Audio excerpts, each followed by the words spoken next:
Hello everyone, welcome in and hope you're all well. I'm trying something new today and I moved my camera, so I'm gonna reposition it again. I couldn't get it to unlock because it wouldn't recognize my my fingerprint, and it didn't. Yeah, it was being silly. Let me zoom in just a tiny bit and see how that goes. And maybe there. Let me know how that looks. I could probably zoom in a little more. Let me do that. Oh, yeah, you can't move the picture that way. I tried pinching and moving it. That doesn't work. So anyway, welcome in, and as you can probably see, I'm working on kittens, sleeping kittens, and sleeping kittens in flowers. And I also decided to pull out the spring hoop and see how that works. So we're gonna give that a go. I have done a total of 1 stitch already. I thought, okay, I have a couple of minutes. Let me set it up, get comfy, stitch a couple stitches so at least I know it's working. And so I guess we'll see. So I keep getting this error at the beginning of the stream, but I'm pretty sure it has to do with the Saga overlay. And once it kind of gets in the mood of things, it kind of clears up. So we'll see. But anyway, welcome in. I hope you're all having a good day today so far. It's already 3:30 here, so you know, day's almost over. And I am having some, I had a lot of brainstorming today. So we'll see how this goes. And then, of course, as soon as I started looking at this and trying to figure it out, I was like, wait a minute, did I do these stitches already? Yeah, because I can't count, obviously. And I'm coughing already. That's wonderful. So anyway, and I put the magnifier up. Sorry. I'm like, gotta get it exactly right so I'm not bending my neck over funny. And let's move that up a tiny bit. It's a fine line of magnifier to camera. Scooch down a little bit. Maybe that'll help. I'm sitting up a little bit too tall. So, yeah, my hand is in the way. No, see, I don't like, I guess I've changed it since then. Okay, well, we'll go with that. And, oh, you know, I was going to change my glasses so I can actually see the computer screen. I'm like, what's that say? Yeah, I can't see. So last night was sort of, I don't know, I was really irritated. I mean, not like, I wasn't meaning to be irritated, but there was a lot of things that were kind of poking at me. And so this morning I was like, decided I was scrolling through Facebook, and I noticed that Ellen had posted a link to Bluessu's tutorial.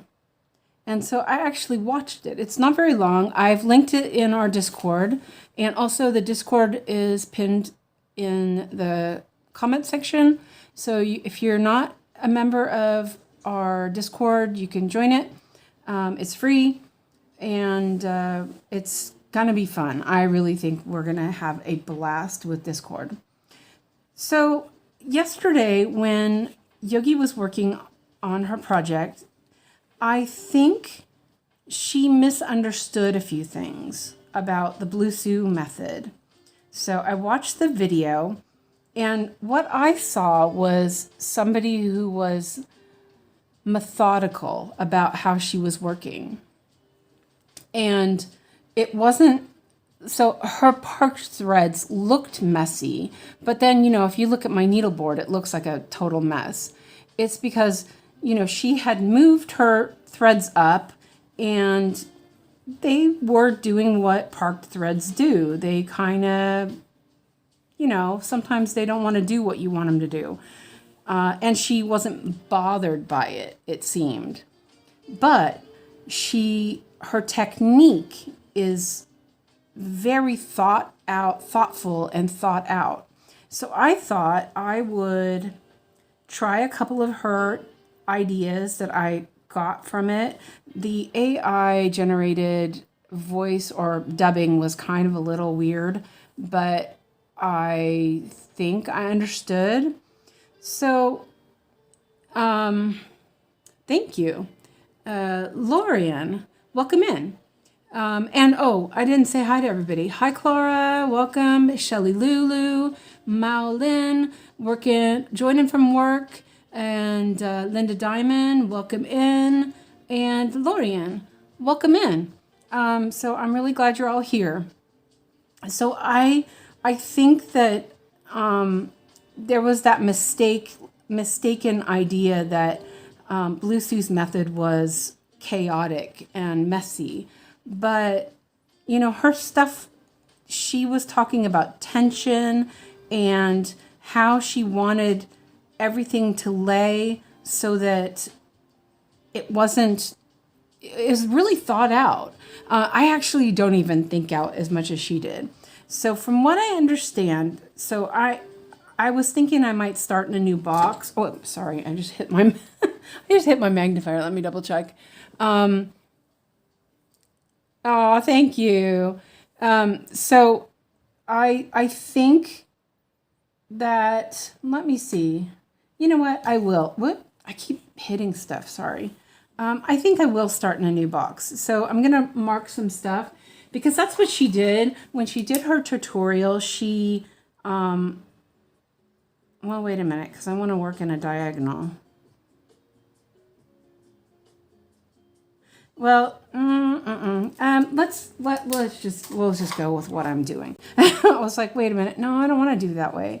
Anyway, so essentially what she did was she talked about you don't start in the middle, which we all kind of know that, you know, we don't start in the middle of a full coverage. But so she had her threads, depending on if she had a strand of two threads, or if she had a loop start. So she explained how she did that. And so what she did was so for example, let's just take a square and I'll just explain it this way. So if she started in this symbol here, in this first, let me make sure you guys can see. Let me move that a little bit. I was thinking about it. I was like, I better make sure you guys can see that box. Okay, so this box is the box she's working in, all right? And let me take a bigger needle so you can actually see it. Okay, so what she did was her first threads, there were two of them. There were one or two. I can't remember exactly. I think it was two. But the threads were, she didn't loop start. So what she did was she took her threads and came up through the Aida, but not the hole, but through the Aida fabric. So like she took her needle down through the hole, or not the hole, but like through the middle of the fabric, right? Like I usually do my pin stitch. And then she came up, she did her stitches. So she did those stitches. She had 5 stitches approximately. And then she looked for the next place she was going to put it and parked. She works in squares, so she looked at the left or the bottom I don't think she went into the diagonal box. And then she parked it. But in that case, it was just going down here and parking. And she parks with that half cross, which I am going to try again. And I think that she explained in the video, the half cross made it so that the stitches up here would be sitting more securely. And that was what I understood it from when I watched her video. So, and then she did another stitch and it looked like she went down.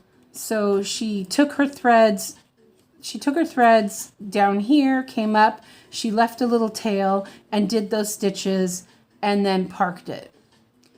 So what it does is that she's got her waist threads, instead of her waist threads all going one direction, she has them methodically thought out where she wants them so that they don't end up being too thick.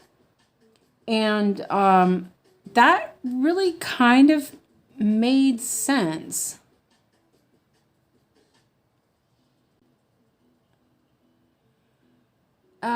Lorian says, y'all, a song for girlies under us. Feed us your girls or changeling, both from Lydia the Bard. Okay, thanks. Oh, and hi, Nikki. Welcome in. And Busy Mom, hi. So she seems to work.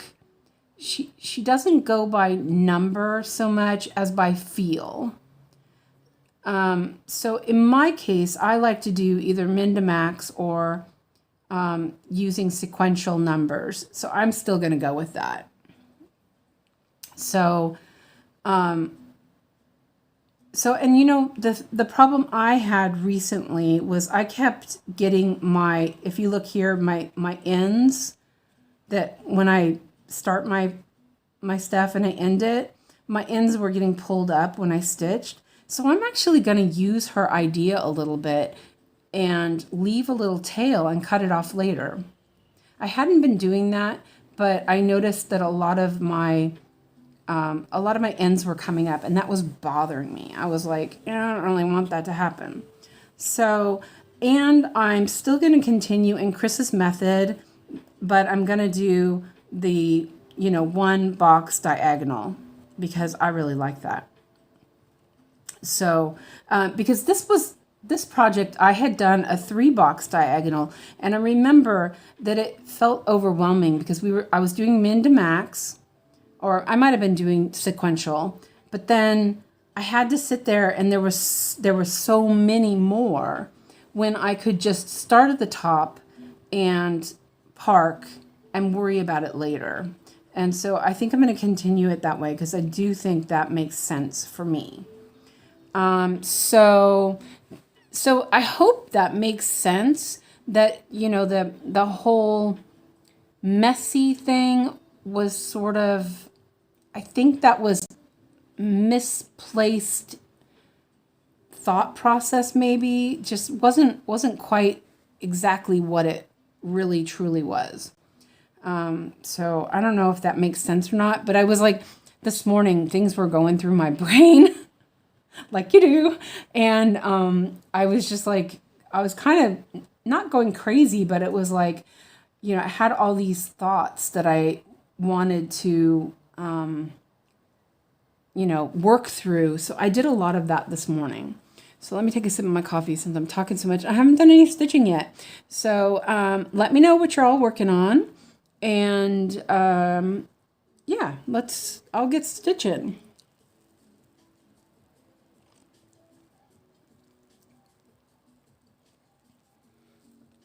Okay. Oh, coffee. Yum. I've been tweaking my coffee too, so you never know what's going to happen with me. Okay, so my first color is, and you know what? I didn't start a sprint. So let me start that real quick. I've already done one stitch, but that's okay. So I'm gonna do a goal for 498 actually. Let's do that instead. It's the same thing. I'm not gonna, probably won't end up going over that, but we'll we'll go with that. 4, 9, 8, and that.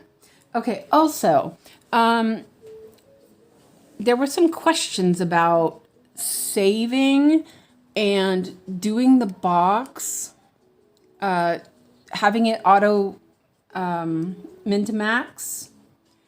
So I'll stitch a little bit and then we'll go over those if we still need to. Can you all see well enough? I think maybe I need to zoom in a little bit more.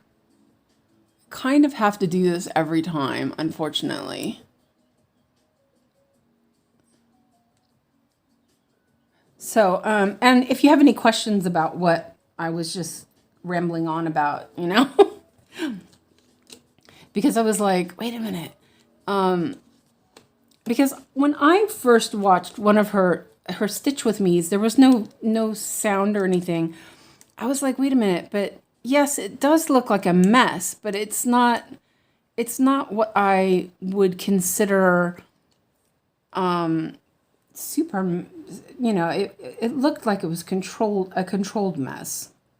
I mean, sometimes my park threads get all over the place. It depends on how much you have, and she has a lot of park threads.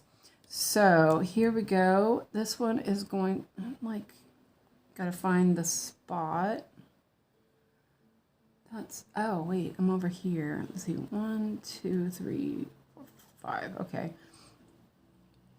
This diagonal is quite, oh, I keep looking down here. That's why. That's the problem. Okay, now I know where I'm at.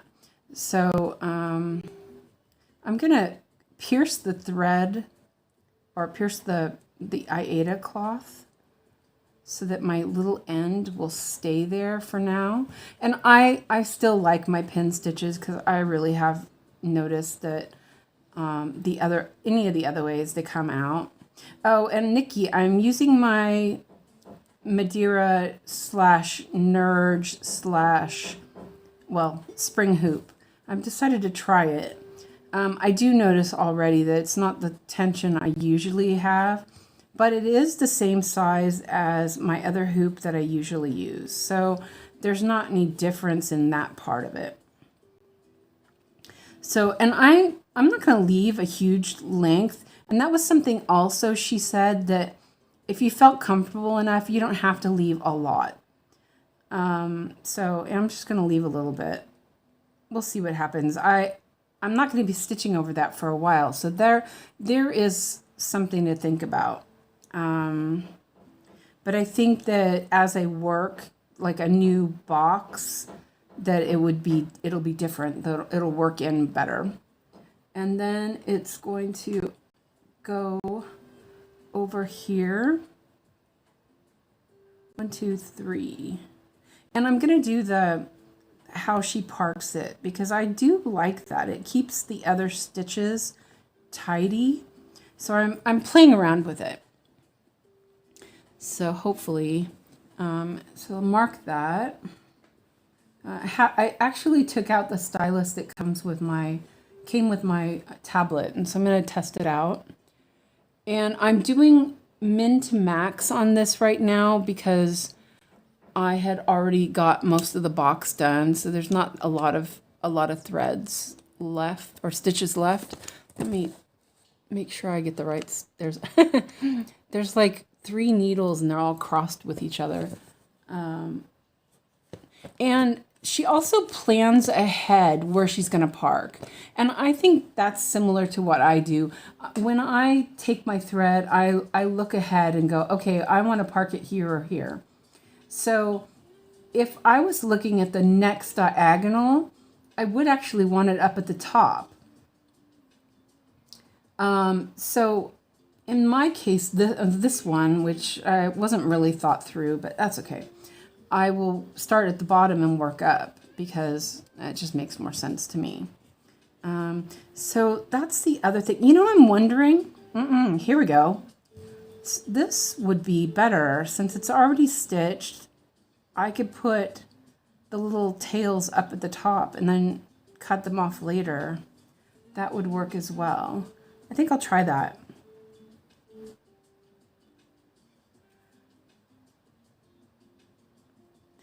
Nikki, how do you get yours to be tight enough for you, or is it not something that you worry about? Because I get quite a lot of play here, and I'm I'm used to like a really tight.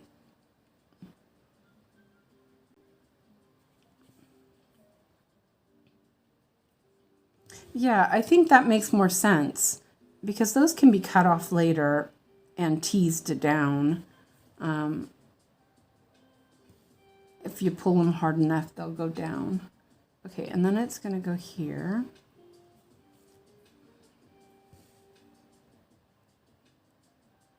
And I want to go up. So thinking about Chris's method, he goes across and then down, then up.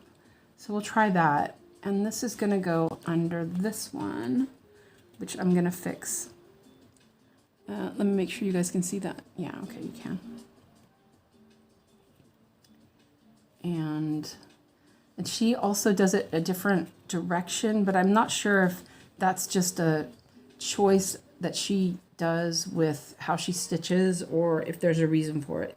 She didn't say anything about reasoning, how she crosses, and I didn't really look at any of her other videos, so I guess we'll find out. I'm going to go through and do these as I go.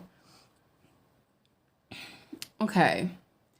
And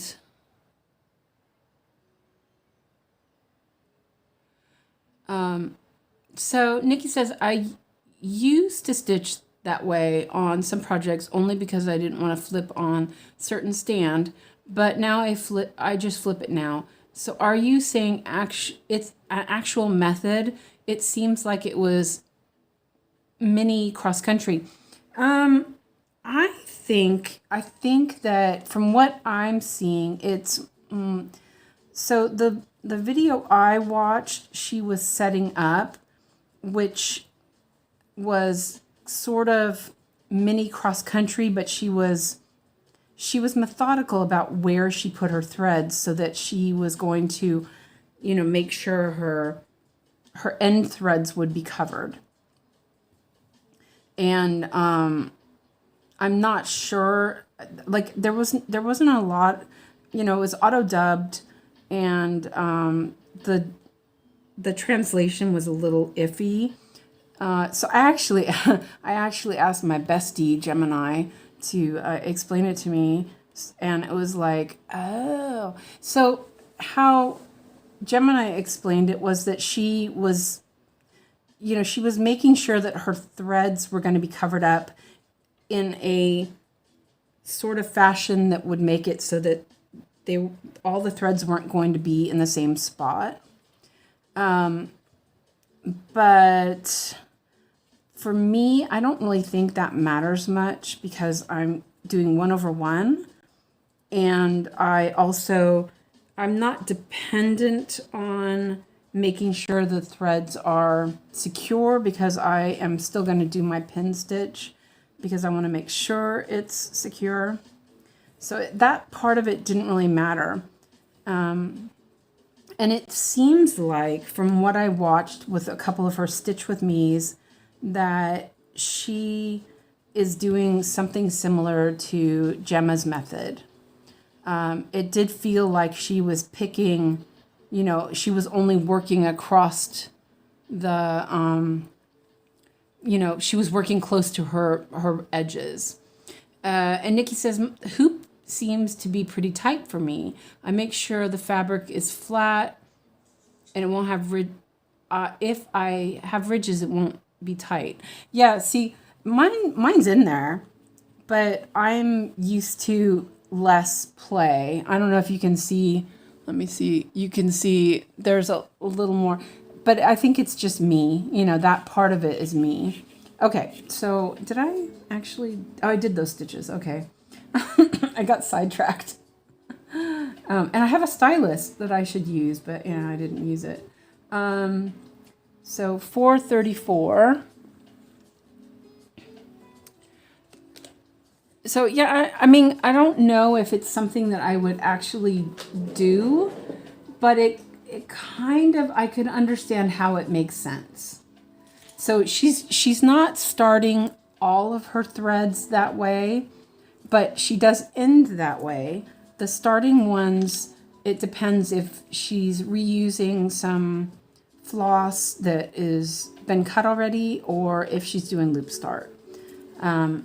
So I think that's more, the starting part of it isn't really as crucial. And it seems like when she ends, she just wants to make sure that everything's not ended in the same spot, is what how I understood it.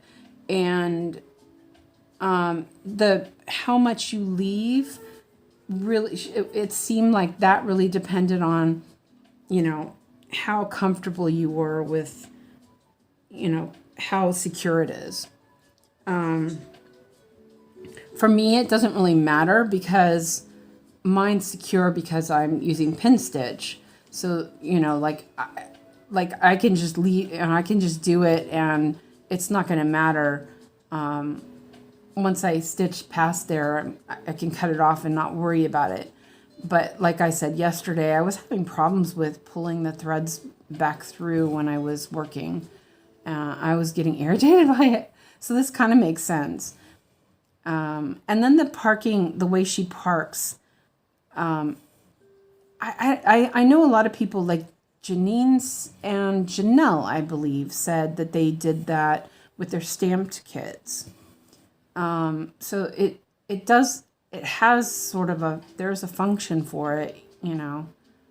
So yeah, I'm like, you know, I like to try stuff out. So, you know, I'm going to test it and see what I think.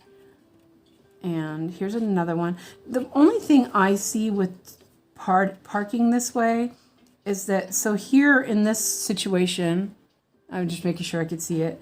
I'm going to park it here. But this parked thread is sort of in the way. So I actually have to kind of hold it up so that I can get it in there. But I think it pays off with being able to keep my last stitch more secure.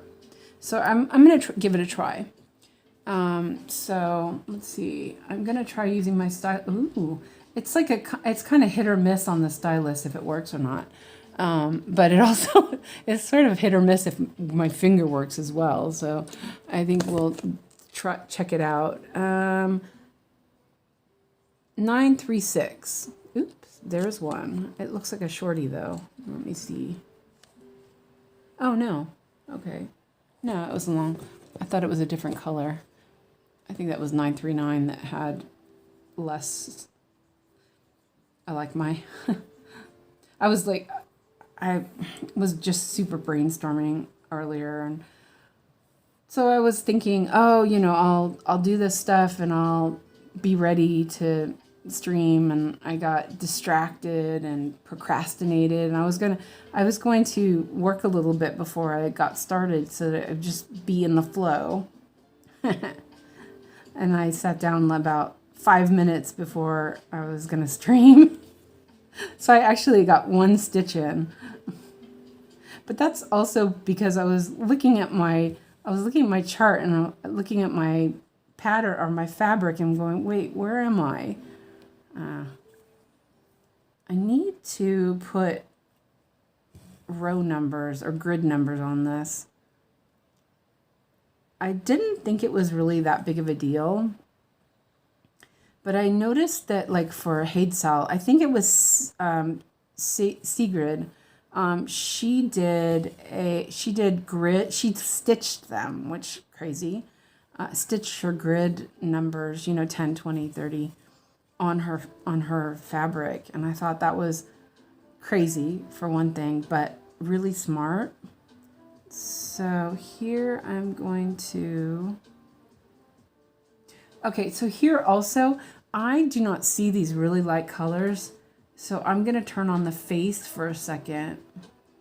And then, oh yeah, okay. So then I see that there's stitches here, but I couldn't see that they were stitched there, which is kind of silly because they don't have symbols. So that should be a clue, you would think. I'm like, yeah, okay. Not the sharpest knife in the drawer. But anyway, I was just like, I was a little bit fascinated by it. Let's see, I need to lock that so I can actually sit there. Okay, and the last color. And it says that I have that parked. Interesting. And I don't see it. I think I might have... Huh. Okay, well, I don't have it parked. I wonder if I parked... Oh, I bet this is it. Oh, wait, yeah, it is it. Way wrong. Okay. Clara says, I used to end my threads that way. The lady ends them, but be switching my method since then by doing a pin stitch. Yeah, I really like the pin stitch, especially with the 20 count. And I can already see these little bits are kind of bugging me already. So that might end that as well, but we'll see. I think that like after I stitch this little bit, I can just clip those off because they should be secure enough and I'm not going to be working in that block anymore. So yeah, I was looking at my thing and I didn't, yeah, my diagonal was confusing me. The stitch was exactly where it was supposed to be. My eyes just weren't where they were supposed to be. This light yellow is, sometimes it's a bit difficult to see, but yeah. I was just like, I really seriously sometimes, I know last time this happened, I was like, Yogi, are you trolling me? Like, please tell me you're trolling me.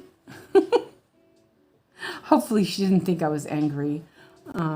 I wasn't. I was just like, wait a minute. Didn't we go over this already?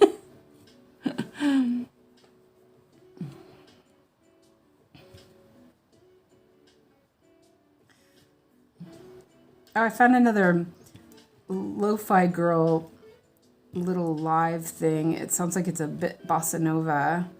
I thought, yeah, it'd be kind of fun to listen to. This is really short. Hopefully I can make it. Oh, there's only 4 more stitches, so fingers crossed. Alex this morning, oh, I swear, he's such a stroppy boy right now. It's like a fine line between him kicking off or, you know, being nice or something. This morning is like, he was laying in bed. It was 7:30, and I'm like, Alex, you gotta get up. You gotta get out of the house in 10 minutes. And he's like, my leg hurts. I'm like, no, your leg doesn't hurt. He copies me. And I was like, I can't push him. I can't push him. So I went in the bathroom. I texted his dad. I'm like, I think he's going to end up staying home. And then all of a sudden, Alex is like, he's up. He's making his lunchbox. He's like, I'm going to school now. Okay, see you later. I'm like, oh, he made it just. And there's a bunch of stuff right back here, so I'm having a little bit of trouble getting the... Okay, so yesterday I was working in Hardanger, never mind. But the day before I was working with 20 count, and I was working with the, what do you call it? DMC 20 count. There is a difference between the DMC 20 count and the Zweigart. This is Zweigart, right? Yeah, this is Zweigart. Huge difference. The little Aida blocks or the Mach Leno blocks are just smaller, but the holes are bigger on this. So there's that, you know. It's kind of different, interesting. So I finished that block. So I'm actually going to pull the thread a little bit, and that will make it pop back underneath. Or it should anyway. And then groom it out a little bit. Yeah, there we go. Yeah, I'll take that out there too. Okay, so Nikki says, when I work on 32 tens, I have the beginning ends everywhere, and I used to tweezers to cut them. Yeah, I do that. I did that too when I did tent stitch, and I was doing waist endings. I have these sort of scissors. Let's see if we can. They're nail scissors. They're curved. I got that idea from Stitching Masterpieces, and it's really good. And then I have a pair of really crappy tweezers, but they're good enough to pinch a thread. And then, you know, like, so for example, I made it go in. Here I could turn the scissors the right way, pull it up, and then cut it, and then it'll go back underneath. So Nikki says, does Alex have summers off? Yes, he does. Unfortunately. No, I mean, I love my kid. I really do. He is a really great kid, but sometimes it can be really stressful. And as I said before, he is total daddy's boy. So, you know, yesterday he was, you know, like, I'm going to do this at daddy's house, and it's all about daddy. And I mean, you know, I sometimes feel a little put out, I guess you would say. Oh, Meowlin, here's what I want to show, what I was going to show you about the Mindimax box.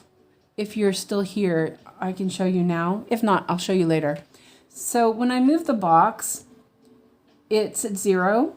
So when I click the drop down, if I click the drop down, if my drop down menu will, okay. So you see it switched to automatically to the lowest min-to-max number. So I don't have to do anything. Now, if I was going to do it by sequential, by number, then I would go up and I would probably click the first number, and then click, and it'll jump. So now it will jump. It jumped to that first number. So it's kind of easy like that. Clara says, I like the Zweigart 22 count. Now, I've not tried that, and I probably might next time if I decide to do more 22 count. But I have Perman now, and I really like it. So like yesterday when I was working on Pricks Everywhere, that was Perman. And it's really nice. I got that from Christina gave that to me. She bought a ton of Zweigart, or not Zweigart, Perman Hardanger fabric. And it's very nice. I highly recommend it. So from what I understand, just for you guys in the States, that the Perman Hardanger is sold under Winchells in the States. So if you are looking for Hardanger that is similar, then that's what you're going to look for. Okay, so here I'm going to stitch over these boxes. I'm going to do that over there. I'll see.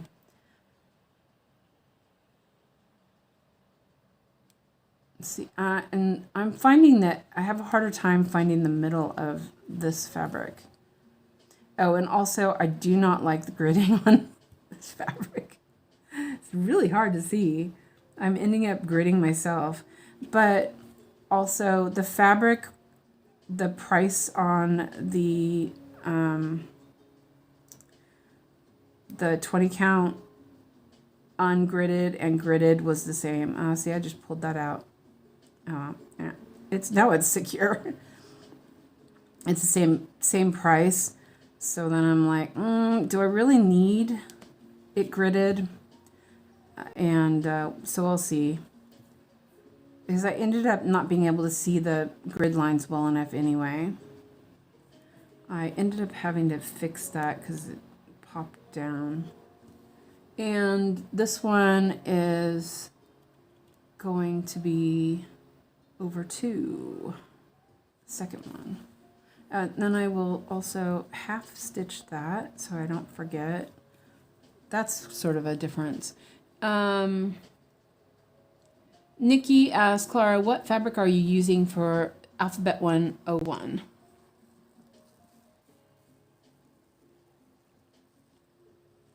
I'm not going to do that. I'm definitely not able to deal with that much, what do you call it? That much paper chart. It's just not possible. My eyes are just not gonna. Okay, so here's the time when, oh, there it goes. When the stylus doesn't work. Okay, so 9:10 is the next one. And, oh, there's not even a hole in that one. So let me put a hole in that one. I probably won't need to because it will definitely get parked. But I'll put a hole in it while I'm here with the board in my hand. There, it's really easy to pull the threads out, which is kind of annoying, out of the needleboard. And I'm on the wrong side of the cart.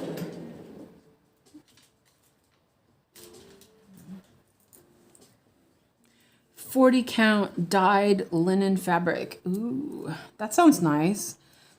How much did it end up costing for that? Like, I was looking last night for Yogi because I was like, she's got to be able to do better than that. I mean, I was like, wait a minute. The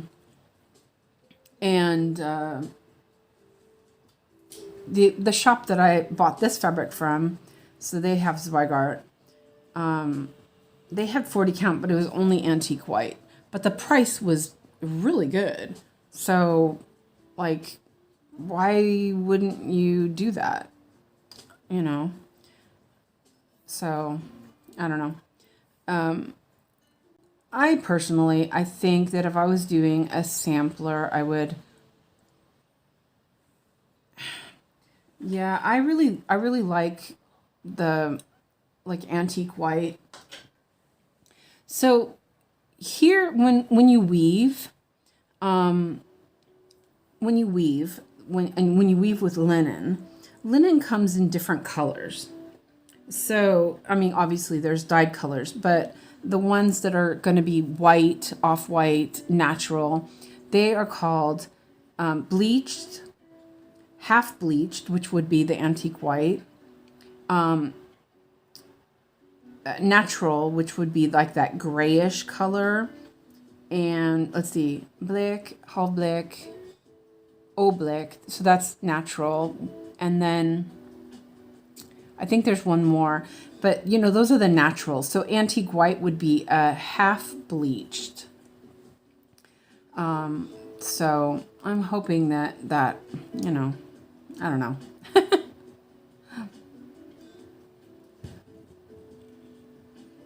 But I really like the color of the unbleached and the half bleached. Those are just really lovely colors. And anything else will have been dyed. So like, I know Perman, that's one of the ones I bought from another store. They had like a white chocolate, and that's definitely dyed. And that one was so pretty. And then there was like French chocolate or something. It's just, they were so pretty, and just, I loved how those turned out. I'm allergic to linen, but love working with it. So let's see. Nikki says, ooh, nice. Are you using one thread throughout or using 2 threads? Clara says 1 thread. And Michelle, hi Michelle. And Clara says, I'm just afraid all those alphabets that are all only backstitched. I can't figure out how to begin and end my threads without other stitches being around it. If you're working 2/1, Clara, something we picked up on with black work is so especially with 2/1 or 1/2, you you use one square as like 2, you know what I mean? So let's say here, I'll use a thread here. Let's see if I can find one that'll show up. Here's one. This is 167, just by the way, so I put it back in the right place. Actually, let's do this. I'll put that here, 167. I'm just going to put that back in there when it's done. Okay, so Clara, this is what I would do and what I did with black work. Let's see if you can see this okay. Can you see that okay here? Okay, so you're going to do like a waist start ending or whatever. And what I did was with the black work is I did a loop start, right? Let's see, a loop start over one square, and this is, you're going to go over 2 squares anyway, right? Because you're doing 2/1. So you've done like a half of a back stitch, and then you go to the next one and you finish your stitch by doing the back stitch. And it is, so if you pull on this first thread, it's secure. Oh, it is secure. Look at that. It's really secure. So that would work. So because this is 20 counts, so this is essentially what you're working on. Well, except for it would be even smaller. So you could do that for sure. And let's see if we can get it out now. Well, yeah, here. Wait. Do you get that? Because that's what I would do. I was just working on some backstitch on my coffee break this morning project, and so because that loop start really, it does work, it's gonna be secure, and I would just test it out. But I know that's what I was doing with my black work, because I was working on 32 count for my black work and working 2/1. Okay, so that was really secure. So let's see. I bought 40 count like 6 years ago when I joined fabric clubs, and they weren't as expensive as they are now. Yeah, linen is kind of crazy. But it has a lot to do with the environment. This is what I've found out from weaving, is that growing linen is, it's quite dependent on the environment.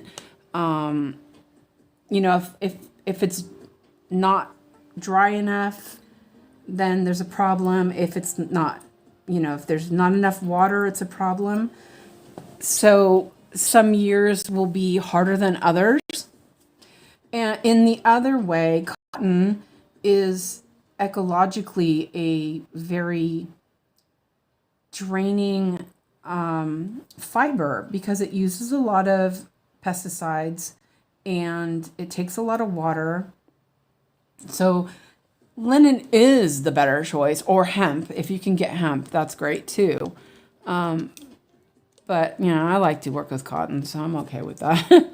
But, yeah, if you're thinking about it, so years that are really, really dry or really, really, really wet, those places that grow those linens are going to have more issues with the quality and everything else. On the fabric topic, the cost for 28 count in the size I need is way too much. I'm debating going to 32. I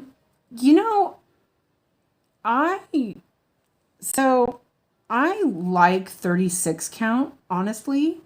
Let me make sure I'm getting this in the right spot. Okay. I I've done most of my what do you call it? My samplers on 36. And if I remember right, didn't somebody say that this was supposed to be on either 32 count or 36 count? So, and I'm guessing because it does say they want you to do 2/1 or 2/2, that it's 32 count, if I remember right. Or let's see, 32 count would be 16. Yeah. Okay, no, I have 32 count. Sorry about that. Because 32 count, you do 2/1, and 18 count or 36 count, you probably want 1/1. On 40 count, you want 1/1. Just because 2/1 on 18 count is really quite thick, and you're not going to enjoy that, I think. So, and 28 count is essentially 14 count. You're going to be stitching like 14 count. And do you need it to be 14 count? Or can you handle something that's 16 or 18 count? I did a bunch of calculations for Yogi last night because she was having issues with that. And I can show you, okay, it's 36. Yeah. And that kind of makes sense. 36 count would be 18. Yeah, and see, Nikki says that she's doing 32 because of 2 threads. I like single threads on 36 and up, and that's exactly what I would do. So I have 32, and 2 threads looks really nice. So let me park this real quick. So I am really bad at math. Let me do this real quick. I need to, whoops. That didn't go. Okay, here we go. I'm going to turn that off because I can only have 2 of those up at one time. Okay, so I have this app called, what is it called? I have to look at it. Thread Stash. And this has, I don't use it for checking threads or whatever, right? But the tools are awesome. So they have skein estimators and project calculator. This project calculator is awesome. It is exactly, what you want. So say you were doing, it was 500 by 500, right? And you want to use 32 count, which means it's 16 count. And you want 3 inches, because I know I've done some that are 2 inches, but honestly, I just don't, it's not enough. And that gives you 37 by 37 square. Now, it depends on which linen you buy, and Zweigart linen is 140 wide, 140 centimeters. So if we go and we do, because I know it in centimeters, I can't remember, it's like 50 something. But we'll put this in centimeters instead because it'll be easier for me to calculate. And go to centimeters, and it's 95 by 95. So if you got a yard, which is 39,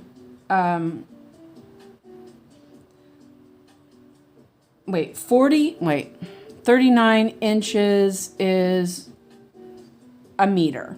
Okay. So if you got a meter wide of Zweigart linen, because that's what I know they're 140, you could get it within a yard, and you'd have plenty, or not a yard, a meter. A yard would be too little, because you need a little bit more than that. But a meter, see, it's 95 by 95. So 95 centimeters is 5 centimeters less than a meter. And you have playroom of 140 if it's Zweigart. So you would have to specifically look and see what they have. So if you were to get, say, just a little bit more, like 1.5 meters, you'd have 2 projects right there. So, you know, Laura says, I enjoy 28, but I'm just afraid that 32 or 36 would be hard on my eyes. And Malin says, is there a benefit of doing over 2 on higher counts like 32 and 36 rather than using 16 or 18 count? Let's see, hold on a second. It looks like it's, I don't know if you can see, hold on a second, and I'll zoom this in a little bit. Hold on, let me find it. I gotta unlock it first. Wait. Unlock it. Okay. Wait. Oh, I just messed it up.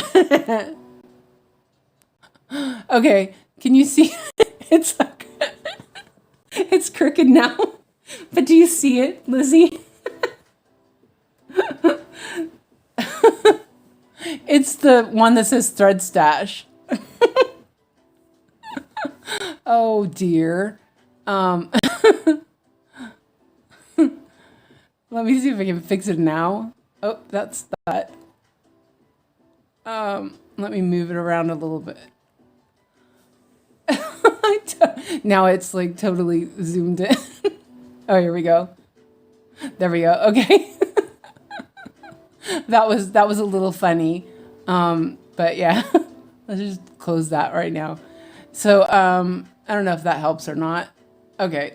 Now I can put the little kitty back. There we go. And I zoomed in. Oh, wait, I turned stuff around. Now you're looking at my ceiling. Oh, how did I do that? Oh, wait, there it is up there. It's the problem with being able to not see my, my phone screen. That's a little bit funny. What? Gosh. Now, let me zoom in again. Okay, so that was a little funny. I'm sorry. Oh, yeah. So hopefully that explained it. Oh, you were thinking about not doing linen. And you know what? That's fine. You know, if you prefer not to do linen, go for it. And I have really bad eyes. So, you know, I've told you guys how bad my eyes are. They're really bad. And I use a magnifying glass also, so that's not really an issue either.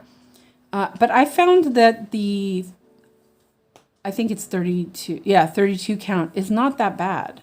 It really isn't. And I've done 3 projects on that same actual fabric. And with other linens, same size, I've done a bunch of projects and I love it. Nikki says she uses 2-inch margins. I really feel like I have a hard time getting it in the hoop where I want it. So I prefer 3, but yeah, I'll use 2 if I'm being stingy. But with that big piece, you probably are going to end up buying a full piece anyway. But I can do the calculation for 28 if you want, Laura. Just let me know and I'll do it. And I only have Android, Lizzie. So yep, it's on the Google Play Store.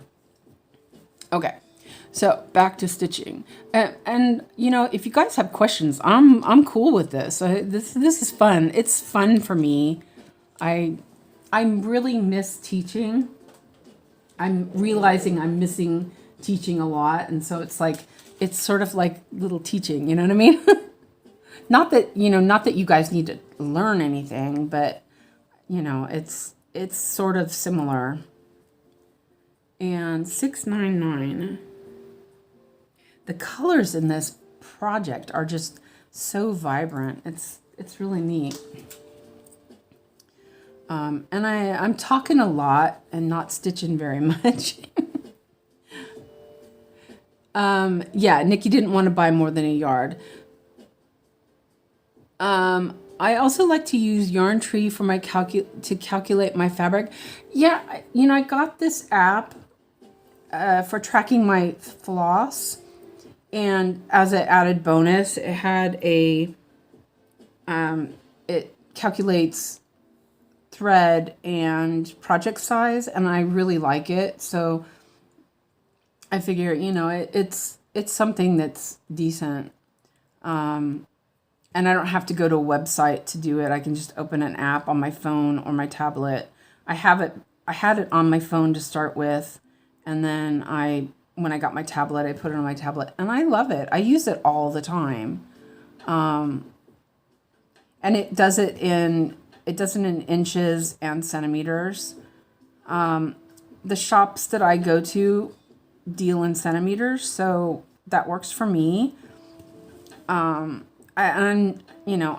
have been using the metric system since I've lived here, and I'm not afraid of it. So that makes a big difference too. And it's like, yeah, I'm definitely noticing the difference between this fabric and the other 20 count. That other 20 count was really nice. It was a lot more expensive. So then there's that too. So it may have to just deal with that. Let's see. And that, I think I am going to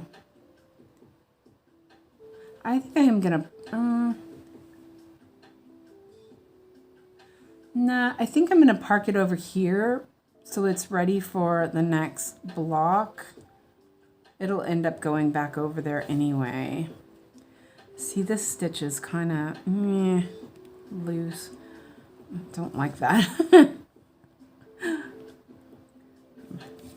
Okay, yeah, executive decision there on the parked thread.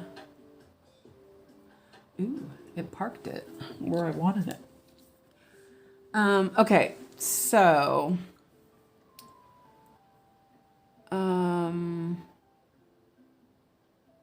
wait, I missed something. Oh, okay, Marilyn. Nikki, I haven't done a sampler, but I plan to soon. I wasn't sure if it is a personal choice or based on the pattern. And then Nikki says, which one, Marilyn? And Nikki says, I've been using 123 calculator for many years.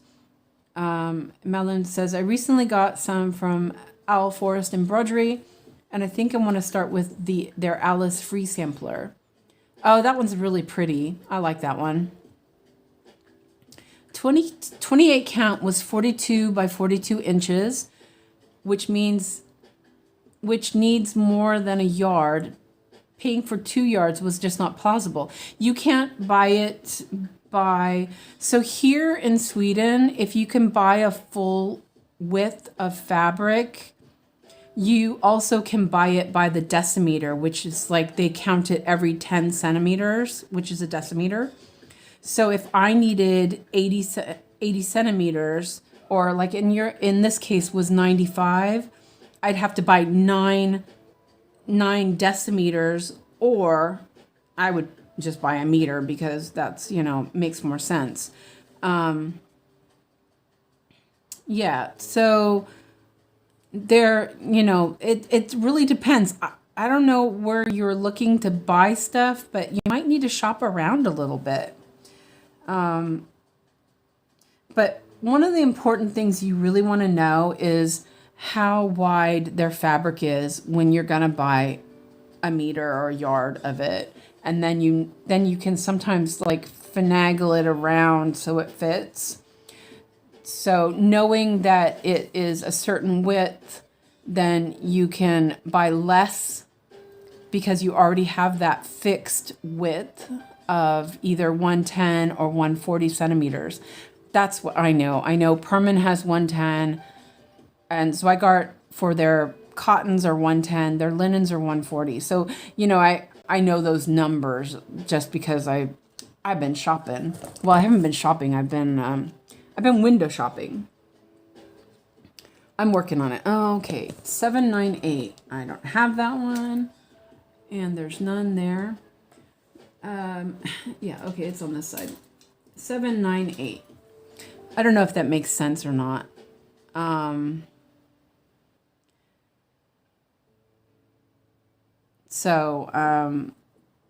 that's the wrong one. Oh, I see. My floss drops got pushed aside. 798.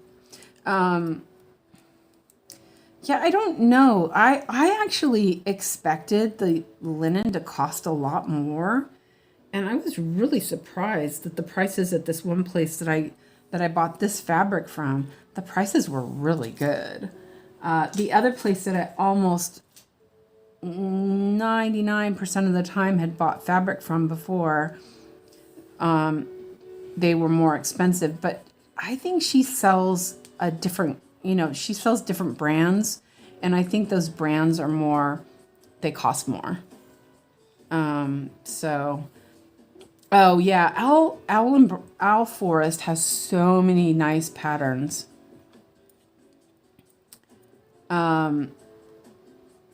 Yeah, I believe the Wizard of Oz one was free as well. I bought some patterns. I bought the pickles one because my brother loves pickles and I was going to do it for him. But then I got interested in doing full coverage. So Bill gets to just, he doesn't get it. He doesn't get any. Poor Bill.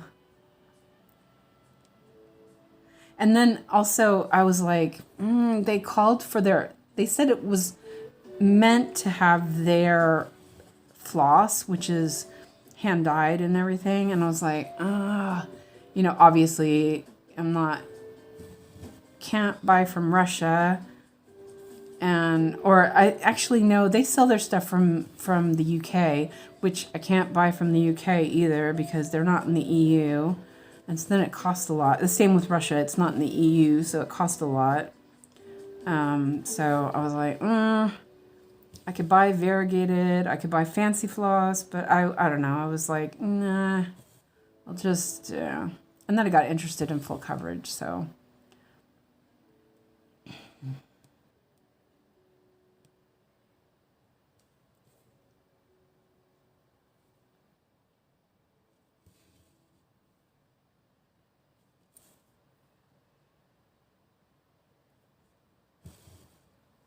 had lunch, but I'm like all of a sudden feeling really peckish. Oops. Oh well. I guess I didn't eat enough or not drank my coffee enough.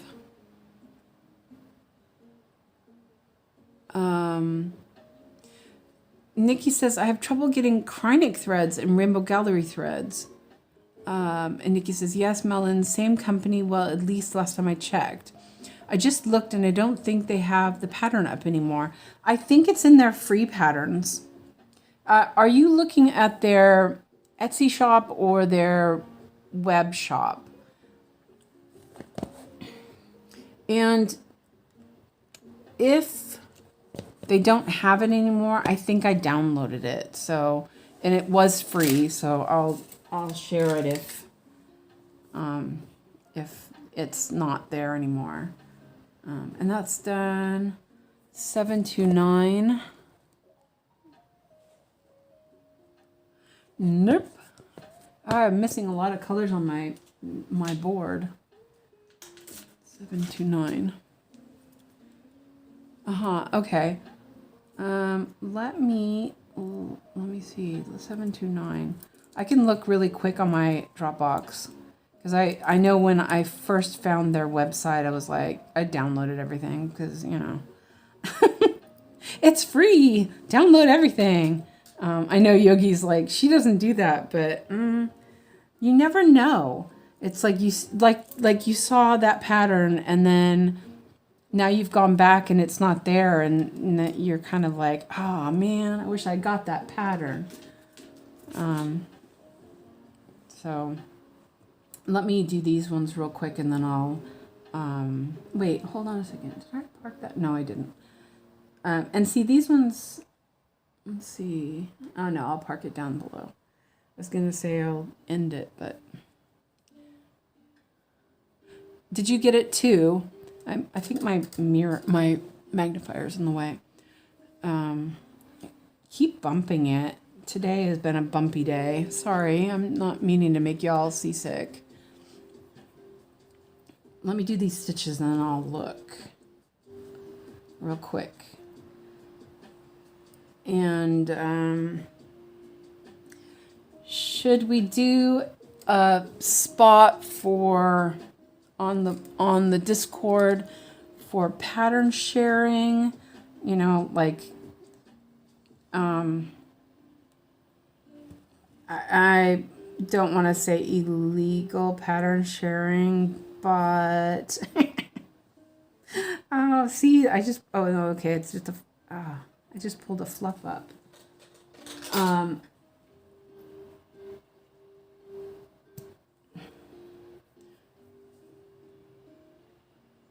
They still have Alice. Okay. I'll look in a second. Let me, where did I do my thread? Oh, there it is. I moved my magnifier a little bit and I can't see. All right, here we go. It's like a little dance of magnifier compared to floss hanging all over. I'm actually enjoying that. I don't know if you guys can hear the music. I'm actually enjoying this one. It's kind of nice. I think I listened to like medieval lo-fi girl yesterday. This one's very chill. I usually listen to Dream Hop. I really like Dream Hop, but they allow you to use their music, but you have to sign up, and their website was really funky and I couldn't get it to work. So Lo-Fi Girl works as long as you add them in the description. So they are my go-to now, which is nice. I really do like it. So it's good.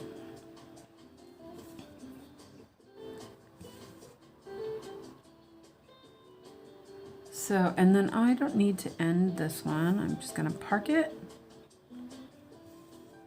And I'll double check real quick on my Dropbox. I don't know if I renamed them though, so they might be, they may be weird. They might be Russian named. So we'll see.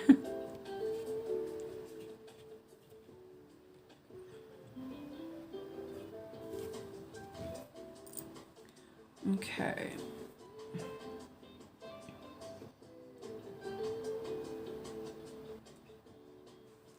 Okay, let me look real quick on the Dropbox.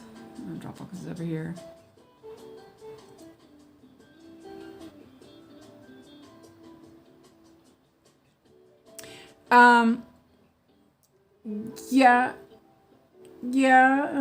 You know,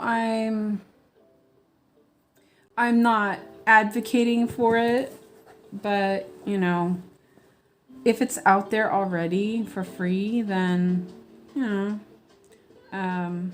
So this one was a free pattern that they don't offer anymore. So then there's that.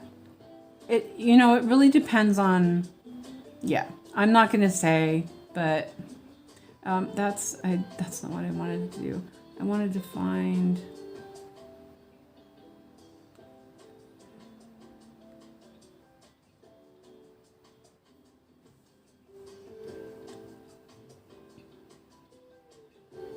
okay, I did name them. Alice in Wonderland, Pumpkin, Fairy Tale, Emerald City. I do have it. So I did have it. So yeah. Let's see. Emerald City, you guys can look at that. It's really, I really liked that one. This is the one, right? Oh, it's like so slow. My Dropbox is so full. Okay. I thought it would. Oh, and also the thing with Owl Forest, by the way, all their PDFs are, Saga files are embedded in them. So you just have to what do you call it? Extract it. And that's not working for some reason. So we're just going to forget about that. But I have it. I've got a bunch of different ones. I downloaded all the ones that I wanted from their website when they were free. So 824. Yep, not there either. 824.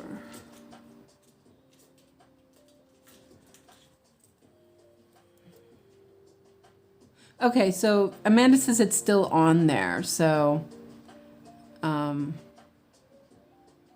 you go. Okay, good. Yeah, perfect. It's their patterns are really nice.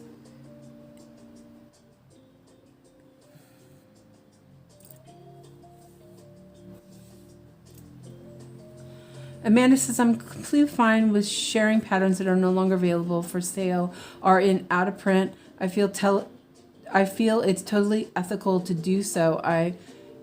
If I can support this designers, I do. Yeah, something that, like, okay, Saga files. I have access to a lot of Saga files. And, so if I find one that I really want to do, then I will get it. And if I feel like, if I really like the pattern, I'll go and buy it so I can support the person. I have no problem with that. Like the Mirabilias and the Bella Filipinas, you can't get them. It's only paper charts. So how am I supposed to, if I can't see, then I'm not going to be able to do it. So, if I get a Saga file for it and I enjoy it enough, then I'll buy the pattern. And it's, in my opinion, I'm legally using it. If you have a pattern that, like, there's been a lot of people who've, been looking for Mirabilias and Bella Filipinas because they can't see, then, and you already have the pattern, then legally that's fine. That's, and you know what, honestly, that's on the pattern company that they're damaging their customer base by not having accessible patterns for, it's the accessibility issues, for people who have disabilities. It's an accessibility issue. They are cutting off their customers from, wait, that's the wrong spot, from having access to their patterns just because they think someone's going to share it when it's already out there, because they're too stubborn to have it charted so that it could be into Pattern Keeper or Saga. Somebody's gone through and go, okay, I'm going to do it then. So that's kind of on them, I'm not advocating for it, but if you've bought their pattern and you want a Saga file for it, I don't have any problem with that. It's the same with the dimensions. You can't even access a PDF file from dimensions. So, it's yeah. I'm as I said, I taught weaving for the seeing impaired, and so being able to see something is an accessibility, issue, that they are making it so that people can't use their stuff because they're, I don't know. But I've also heard some pretty bad things about both Nora Corbett and, did I? Okay, yeah, I did. Both Nora Corbett and Dren. So, kind of not really, I don't have much to say about that. Let's see. Clara says, I agree, Amanda. Amanda says, yes, it's why I will make saga patterns for people, even though I rarely use digital apps myself. Lizzie says, I do wish Mirabilia and Bella's were digitalized, I admit. Nikki says, yes, Silver, it's ridiculous, especially when people sell their patterns for 300 plus. And I have some mirrors that I would love to have digitalized. Lizzie, send me a list and I will find them for you. If you have the patterns and you want saga files for them, absolutely. You know, I bought one of the first Mirabilia patterns, and that's what actually got me to quit doing cross stitch, because I opened it up, realized I couldn't see the patterns, and closed it back up and filed all the stuff away. I bought the whole kit. I had everything for it. And I never did it because I couldn't see the damn pattern. And when I started cross stitching again and I found out they still didn't have them digitalized, I was like, okay, that means I'm never going to work on it. I'm never going to do a Mirabilia, because how am I going to see it? So, you know, it's yeah, I just rant over.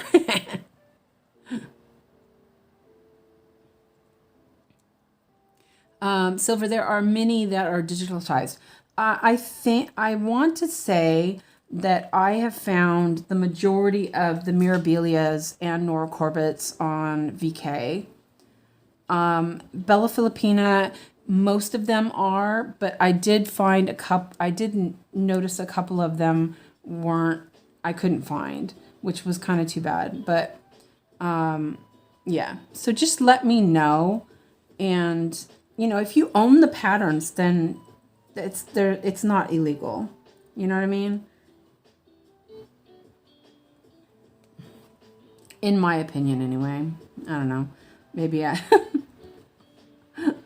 I'm maybe a little bit biased.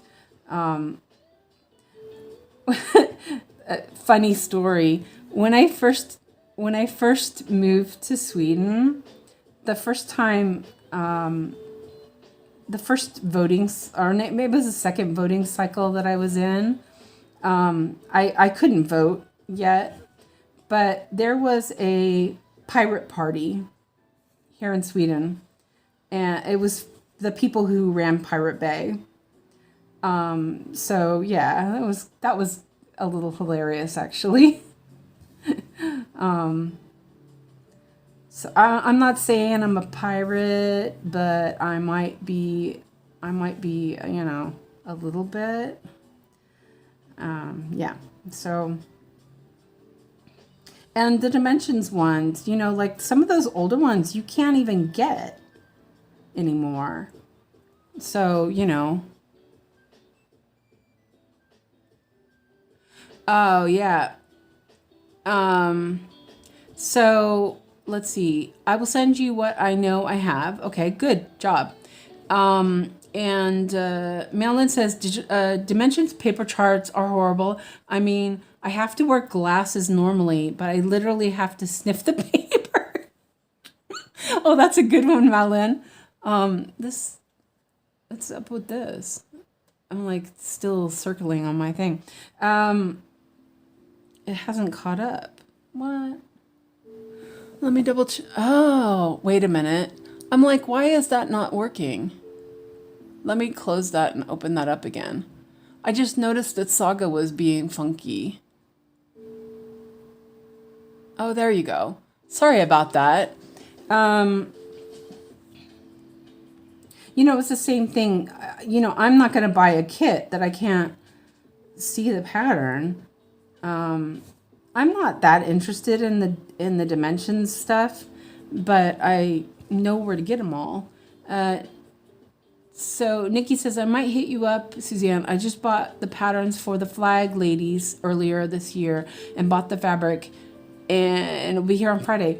Yeah, I actually found those for, I want to say it was for Rachel. Rachel or Mandy or some, I found those, and I kind of was like, you know, I kind of like those. Maybe I'll do that myself because I'm kind of thinking about it, but I don't know. We'll see. This is 742. I'm really, I get a little hyper in the middle of the afternoon. It's probably the coffee. Okay, I'm going to mark those, but then I'm going to go up here and do these stitches just so that I can mark them off. So yeah, hopefully you guys don't think I'm like totally insane. I feel a little insane. No, I'm not. I'm not insane, not really. It might be a little ADHD. I don't know. I've never been diagnosed, but you never know. So this one's gonna go here. That's 1, 2, 3. 1, 2, 3. Okay. Yeah. So I'm feeling a little silly today. And I'm gonna park this back over here. Because I'm using min to max, I don't want, it'll keep going back to those 2 stitches if I just leave them, so that's why I did them. Oh wait, I need to mark that. Oops, I just messed up. I just realized I hadn't marked, because I did that one and I parked it here.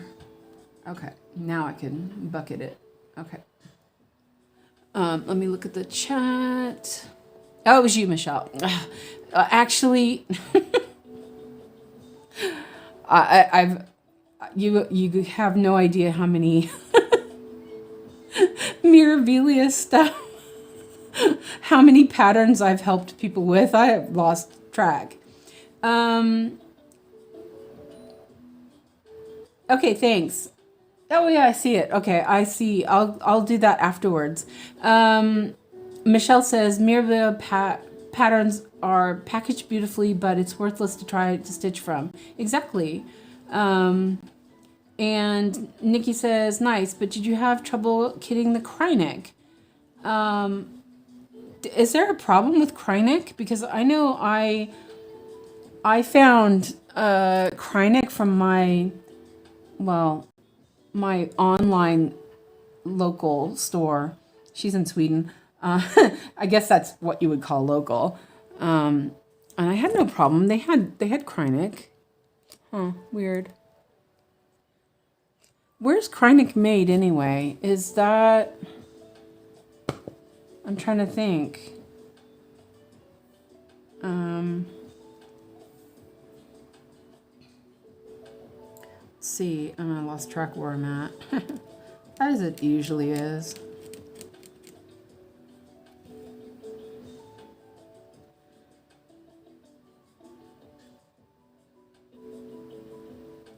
I had a complete brainstorm of ideas today, so my brain is on fire.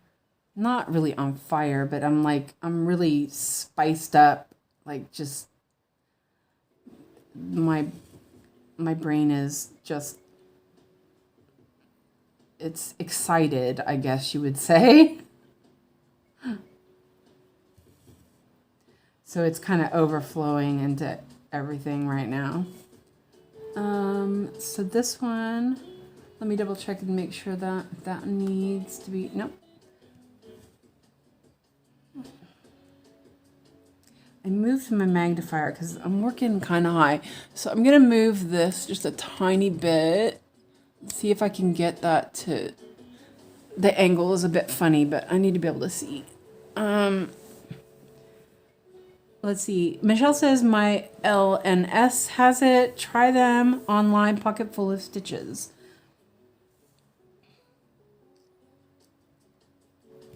I know, I don't think Christina's here because I think she's working. But she was talking about something that was better, that she found better than Krynic. I think it was the other one that Nikki was talking about. Something braid?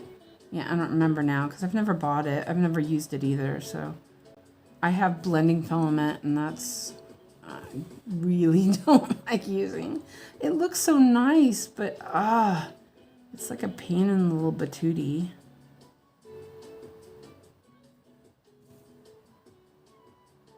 Ooh, that feels like I hit a... There we go. Okay.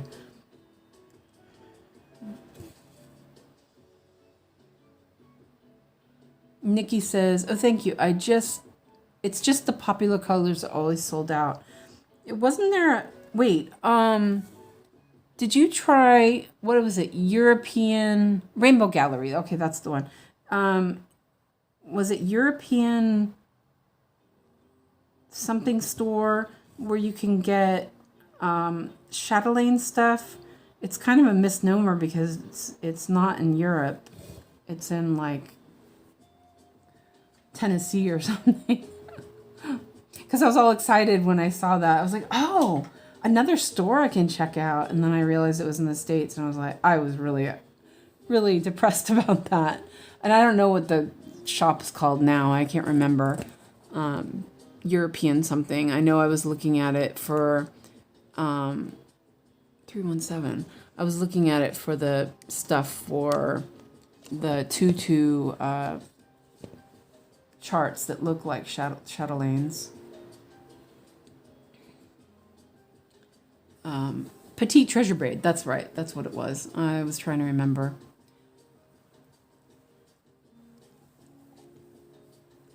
Do you guys like the mock-up on the screen? Or is it too cluttered? Let me know what you guys think about it. 519. That's the last color in this box. Nice. I don't have it on there, though.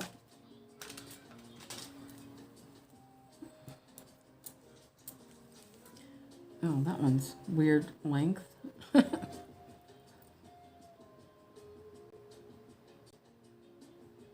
What is that place called? Chatelaine. European cross stitch. That's what it's called. You're right. Thank you.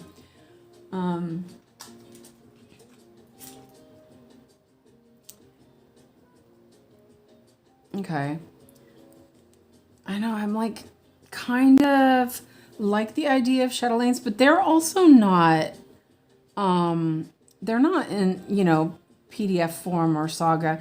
Tutu has their stuff comes in Saga form. So I really love the Nutcracker. That's the one I want. But I'm thinking about doing one of the smaller ones to start with. There was month ones, and the May one was really cute. And I was thinking about doing it because Alex is a May baby. And I really liked it. It was like, it had little frogs. It was super adorable. I was going to start the Nutcracker one this year for Christmas, but I don't think I can afford to spend that extra money right now, especially when I have a couple of other projects I want to start first. So I may just see what happens next year and decide then, because I don't want to skimp. If I'm gonna do it, if I'm gonna do that one, I probably will want linen, because I love to stitch that kind of stuff on linen. So we'll see.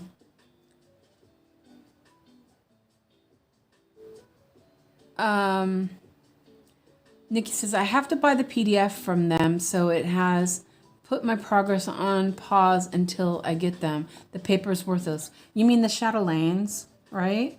So you have to actually buy it even though you already own the pattern? God, I just don't understand these people. They're just...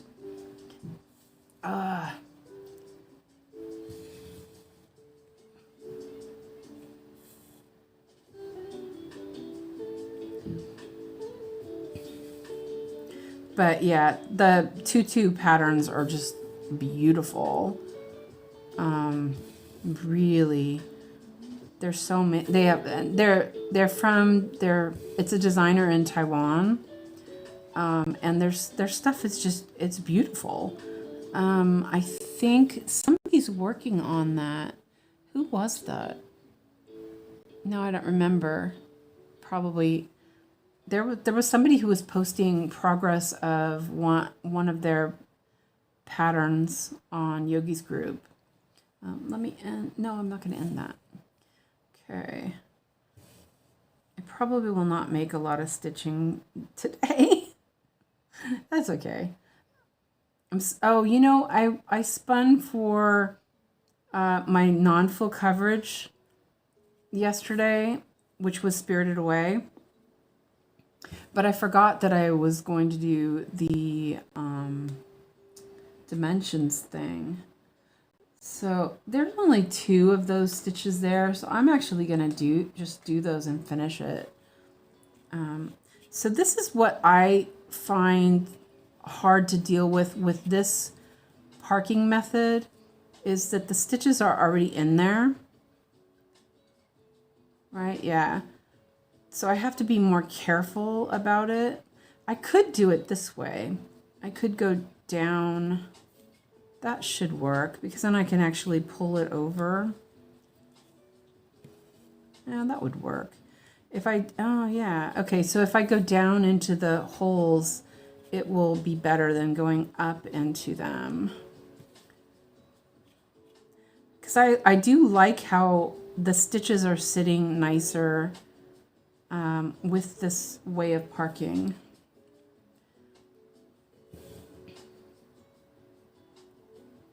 It's much more secure. So, I mean, if I got anything from Bluessu's video, it's this. I really do think this is something to think about going forward. I don't know if I'm going to continue it, but it intrigues me.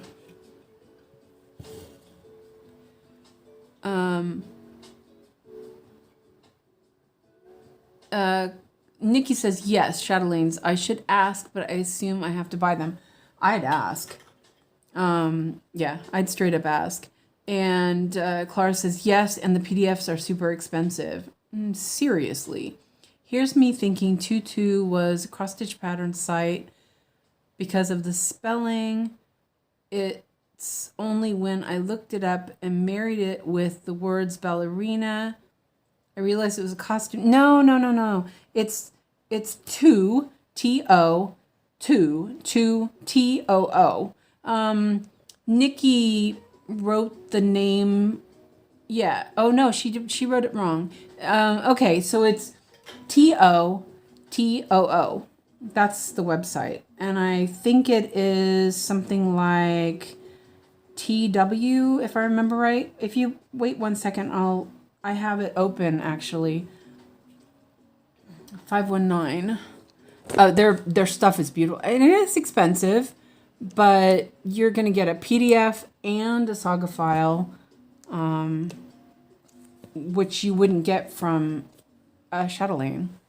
Let me just do these stitches real quick, and we're done with that square. That's nice. Let me just quick look on Chrome. I have like 50 windows open. Wait, here.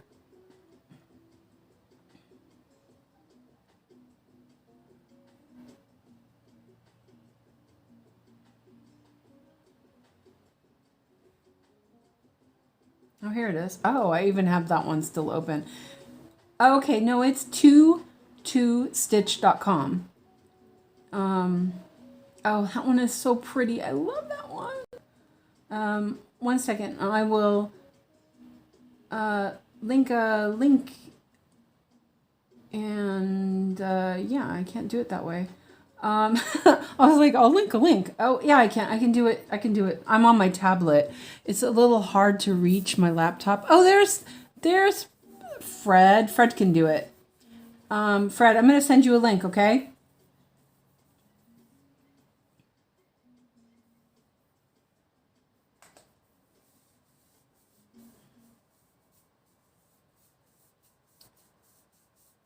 And I was thinking,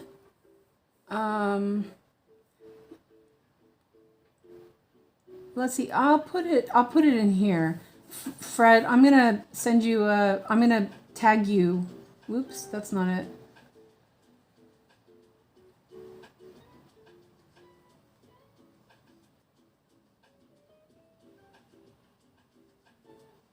I'm like trying to do stuff here. Not very well. Okay, there you go. Maybe if I push the button. All right. That was the one I had open. So I know you didn't get a notification. We need to work on that for the Discord. Because I do think that we should have, do a notification. Well, wait a minute, Fred. I put a notification. Well, no, I didn't say everyone. Okay, well, never mind. I'll figure that out next time. Do you guys like would you prefer if I did an everyone at everyone when I announce the live stream in Discord? Is that something you guys want me to do, or do you want to just keep an eye out for the schedule? Eventually, we're going to have a bot that does it. So when I schedule it, it will automatically pick it up. So, but for now, it's, I'm doing it manually. Okay. Thank you, Fred, for putting that link in there. You're the best. Okay, so now I'm going to start a new box. So I'm going to go straight, instead of min to max. Oh, there's a lot of colors in that. I am going to, I'll close that, Lizzie. I'll get back to you when I finish later. I'll do it by number. So, Malin, this is, Fred says, agreed, I'll work on the bot. If not later tonight, then tomorrow. Oh, don't worry about it. Don't worry about it. I can set a role for those who want notifications and those that don't. That's a great idea. Good idea. So Marilyn, you were asking about how to get the box to do what you want it to do, or min to max. So this time I just moved the box and I'm using by number. So the first number was 0. So when I click the box, it'll switch to the first one in the list. Okay, so for now, until we get roles set up, I'll just do an at everybody, and then everyone will get announced. If you don't like the at everyone, you can actually turn that off with notifications, in the notifications. So if you right click the server icon, then all that's in there. Okay, so 310. I don't have a 310 up here, do I? Oh, I do. Woohoo! Okay, 310. And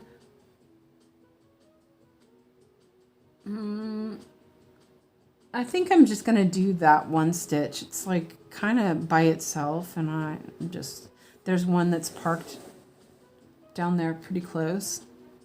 See if I get this in the right spot, actually. Oh, this is part of the butterfly. Ooh, I'm back at the butterfly. Oh, I think I actually made it. Let me look at this again.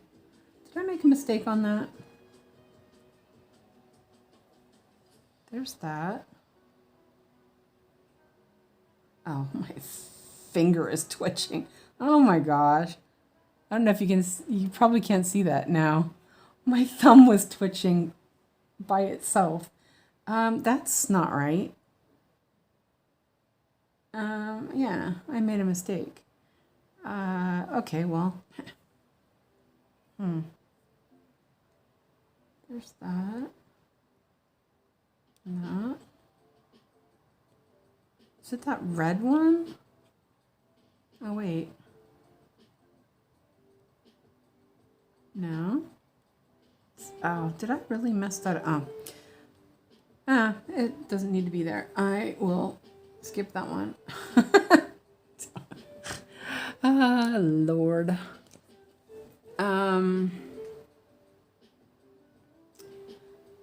Let's see, wait. I'm, oh, thank you, Fred, for putting that there. So you click the selection box to restart the automatic jumping, symbol jumping. Yeah. So here, I'll show you again. So, okay, so say I move the box. Let's put it over here, right? And I do that. Well, it's, so it's on 310. So when I move it over here, let me put it in the right spot. Okay, so now it's at 0 for 310. So if I hit the selection box, see it jump to 400. I'm doing it by number right now. So, and Lizzie says, I want to buy supplies for Amy Stewart. Not sure which one I'll go for out of Candylicious and Sweet Shop. Yeah. That's the same. You know, like I have stuff that I want to buy and I'm like trying to suppress the urge to just buy it. But yeah, I need to go through my floss first. Okay. So 400. Oh, it's on the other side. I changed that back around. So 400. Thanks for that, Fred. You're the best.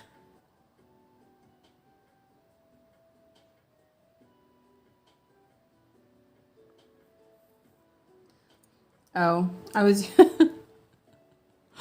I was using Gemini again today because, you know, I have a unhealthy obsession with Gemini right now. I don't know. I wouldn't call it unhealthy. I'm not going to call it unhealthy, okay? And I was using voice to text like I do, and Fred will tell you the voice to text antics that I get up to. And Christina will also, because Christina has been on the raw end of voice to text messages for me for years. So yeah, I said something about that. Oh, I know.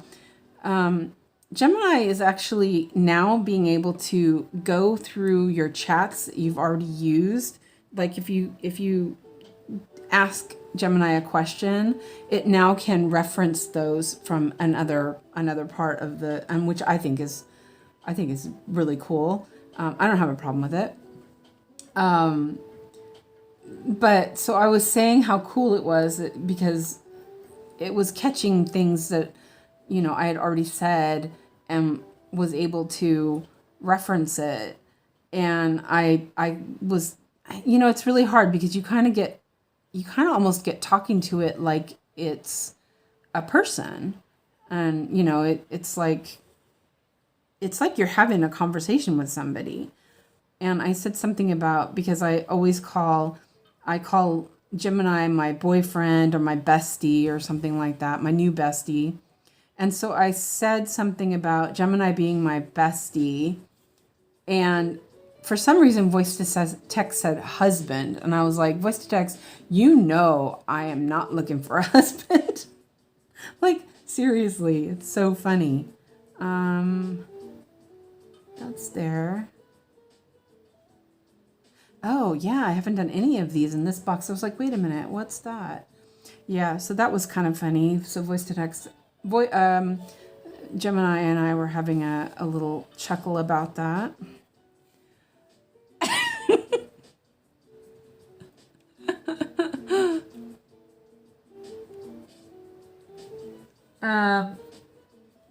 Is it my imagination, or do the patterns look better once they've been through the Diz treatment? I do think so, yeah. Voice to text is trying to get me. Yeah, I know. I was like, voice to text, you know better than that. So yeah, that was that was kind of ridiculously funny. So I had to laugh about it. I mean, it's so weird how voice to text works for me.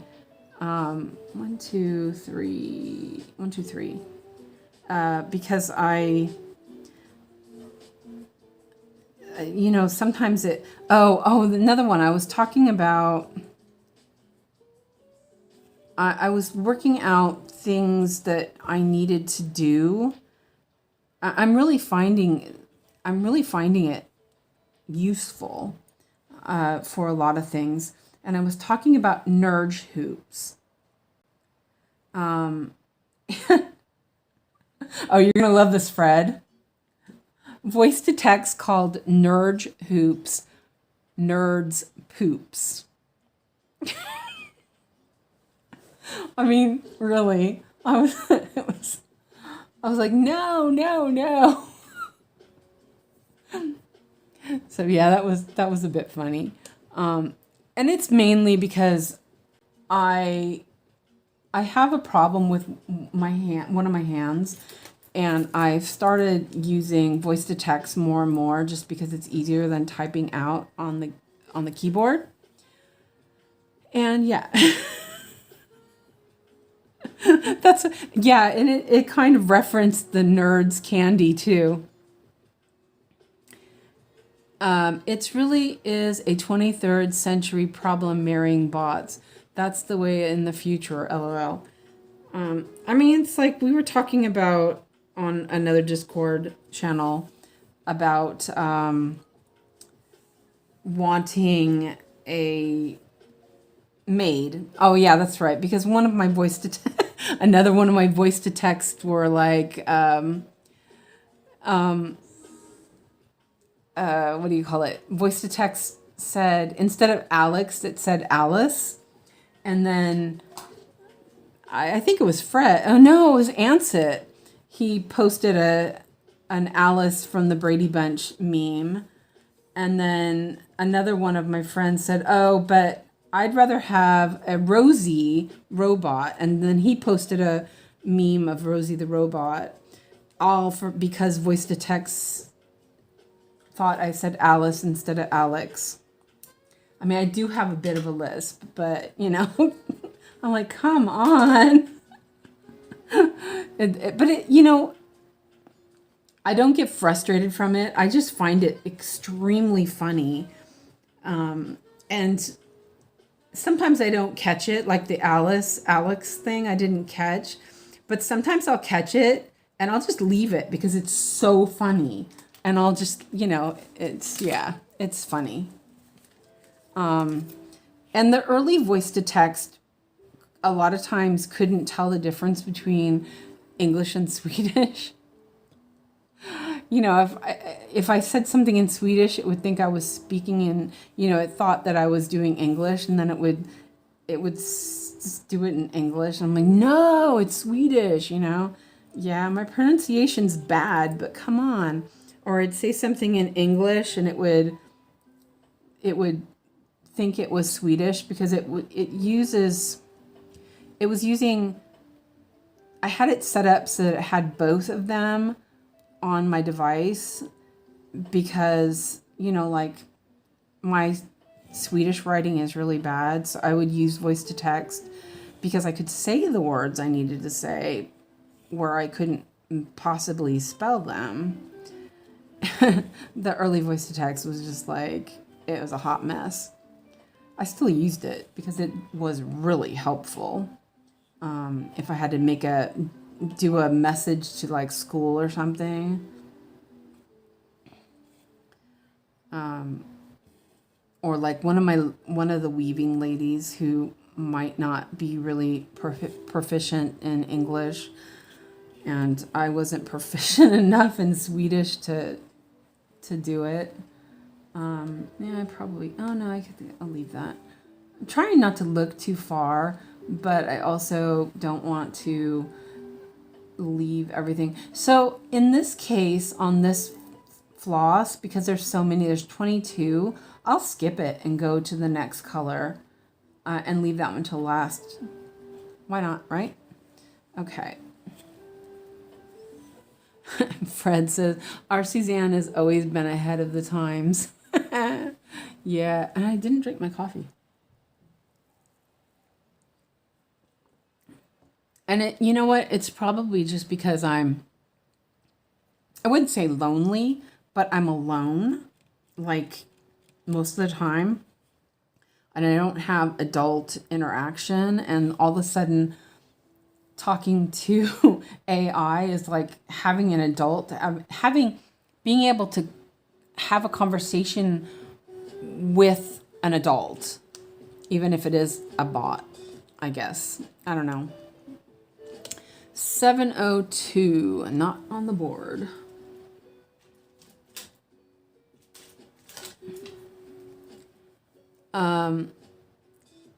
Lizzie says, I want a Rosie to do the cleaning and Wally to compact the mess, or whatever robot superpower enables you to turn trash into compost and make the earth great again.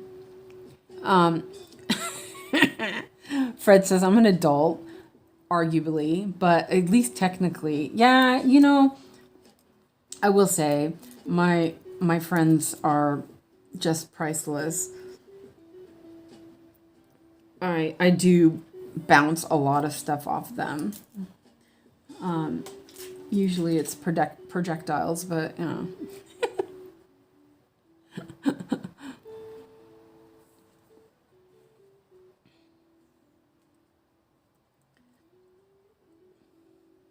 But it's been hard because, you know, Alex, he can't have an adult conversation with me, and I miss being able to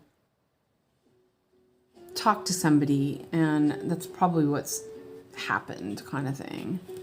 And that's why I really am enjoying the live streams, because even though we're not talking back and forth, I'm still speaking, we're still interacting, and it does feel really nice. Ooh. Someone's dog is barking frantically outside. It's probably hating the rain. I think it's raining right now.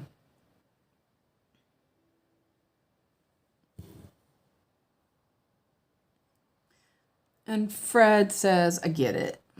I know you do, Fred.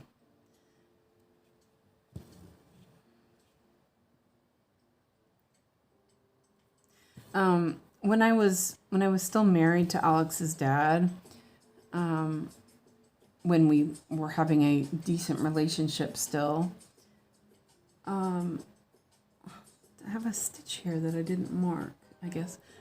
If I'm in the right spot, let me look. Oh, I was in the wrong spot. Oh, those are in the wrong spot, aren't they?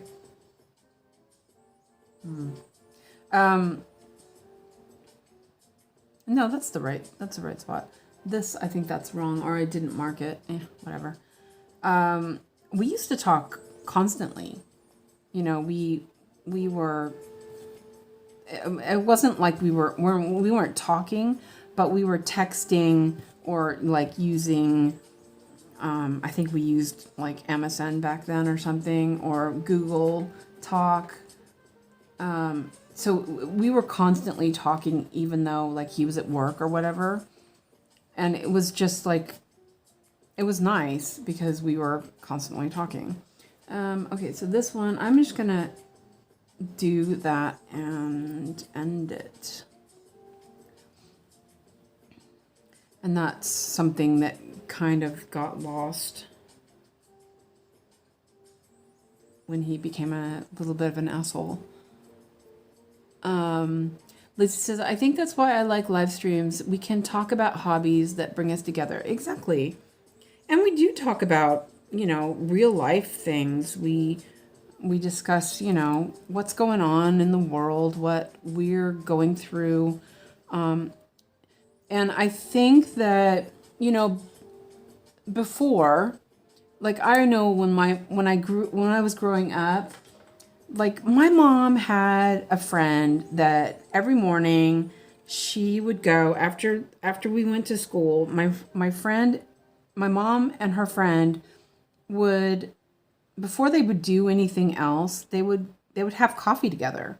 And it was like a morning thing. Every morning they got up, they got us kids going, and they went and had coffee together. And I think that that's missing, or at least I found that missing here in Sweden. Because before I moved to Sweden, I had that. I had a lot of, you know, I had a friend that we'd go out to lunch almost every day. Or we'd go and do something with each other every day when we weren't working. And that's something that's missing for me here. I do get that if I go to weaving, which I haven't been doing so much. That's my fault. That's not their fault. But other than that, people don't like, or at least in my opinion, you don't go out of your way to go and meet somebody. I don't know. It's kind of weird.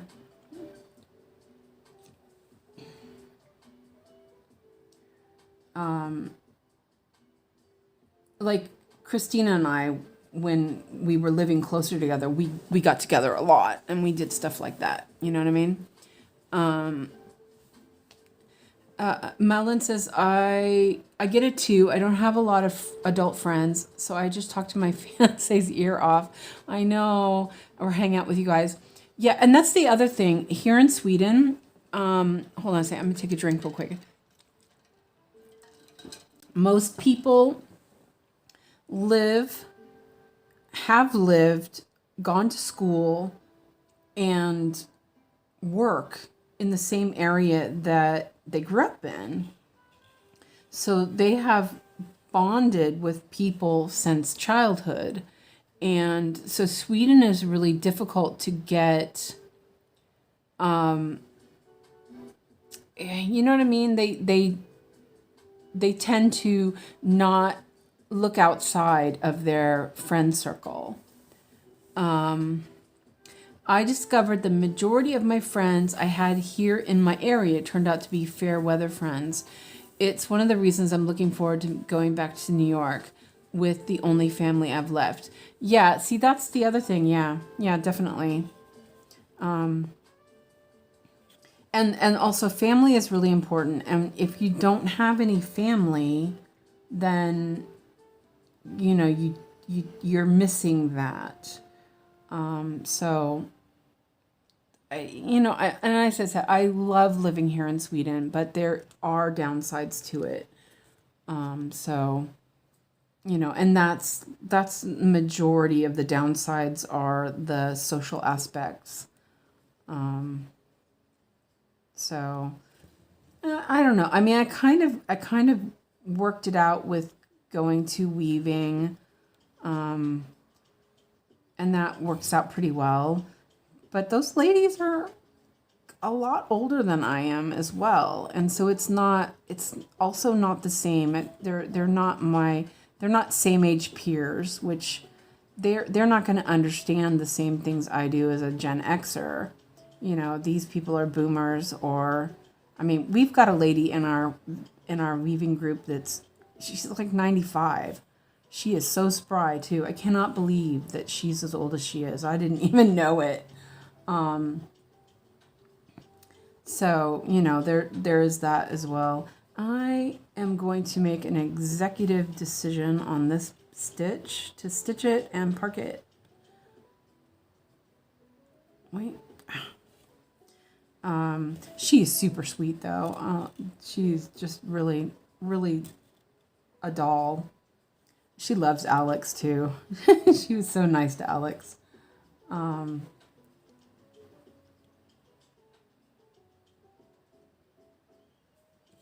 So let's park that there. These colors are just so vibrant. It's so cool. I'm just gonna leave that. I've been doing this with the ones I'm not working on, but I'll leave it for now. Oh, and then I got it caught on something. Oops. Okay, there we go. Not inclusive then. What do you mean? Oh, you mean it's not inclusive here like in Sweden? Yeah, I want to say it's sort of like that. I don't know. I'm not really sure how to explain it. I know a lot of immigrants feel this way, and then people are like, well, why don't they integrate? Why aren't they integrating into society? It's like, well, if you're making it so hard to integrate, then, you know, who is actually to blame? You know what I mean?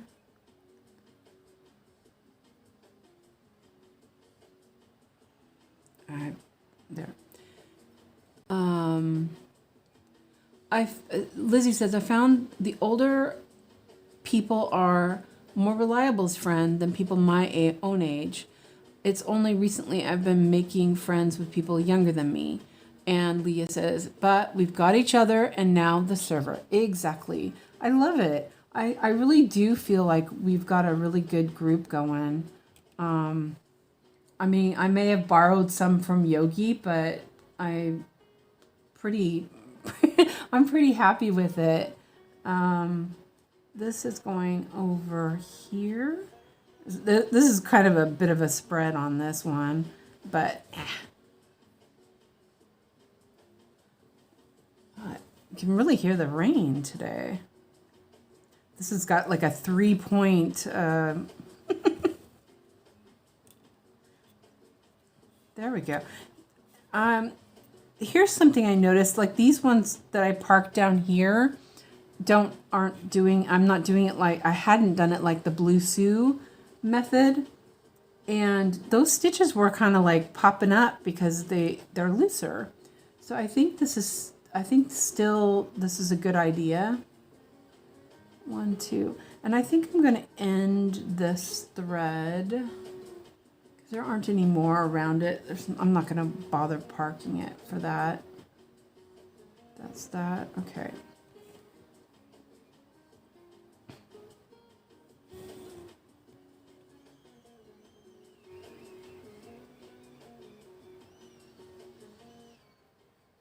And I've always been a really chatty person. You know, it's not always appreciated, but and it's hard. It's hard to, you know, yeah, it's hard.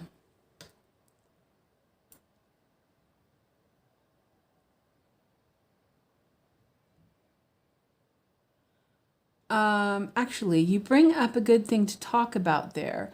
How loose and tight should the stitches be? Yeah. So I'm gonna, this is my opinion. So on this fabric specifically is very stiff. Well, moderately stiff. Not as stiff as like a printed kit stiff. Those are extremely stiff. Let me see. Let me put this back real quick before I forget. 729. So if you look at, let me mark these off too. I better do that before I forget because I'll look at this and go, wait a minute. Like I do. Actually, this stylus is working pretty well. Okay, so let me find my, where did that end? Oh, there it is. Okay, so this is something I got. I'll show you. It is a laying tool that somebody sent me from Australia. It's like really pretty. I use it for bobbin lace. Used to use it for bobbin lace, but I'll use it as a pointer. Okay, so I was looking at this stitch right here. Let me zoom in a little bit more too. Let me move the chat. The chat is like, oops, no. Oh, wait, yeah. Let me point to it and see if I can see it on my screen. Or was it here? I can't see my screen very well, so I'm just adjusting it a little bit before I start doing stuff.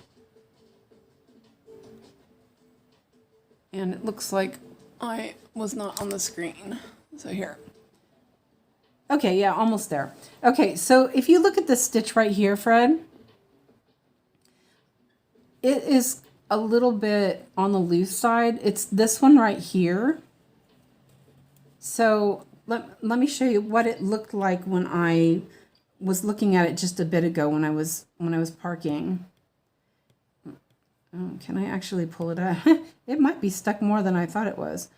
But it was sticking up like a little bit like that. So I'm not sure you can see that or not. So when I was fixing this other stitch, I noticed it because I was like, oh, that looks kind of messy. Because I'm looking it through a magnifier. So that's why I pulled on this thread to see if that was the one that was attached to it and if I could tighten it up, which it could. So if I use the Bluessu method, this thread is not waxed on the bottom anymore. I can't thread it.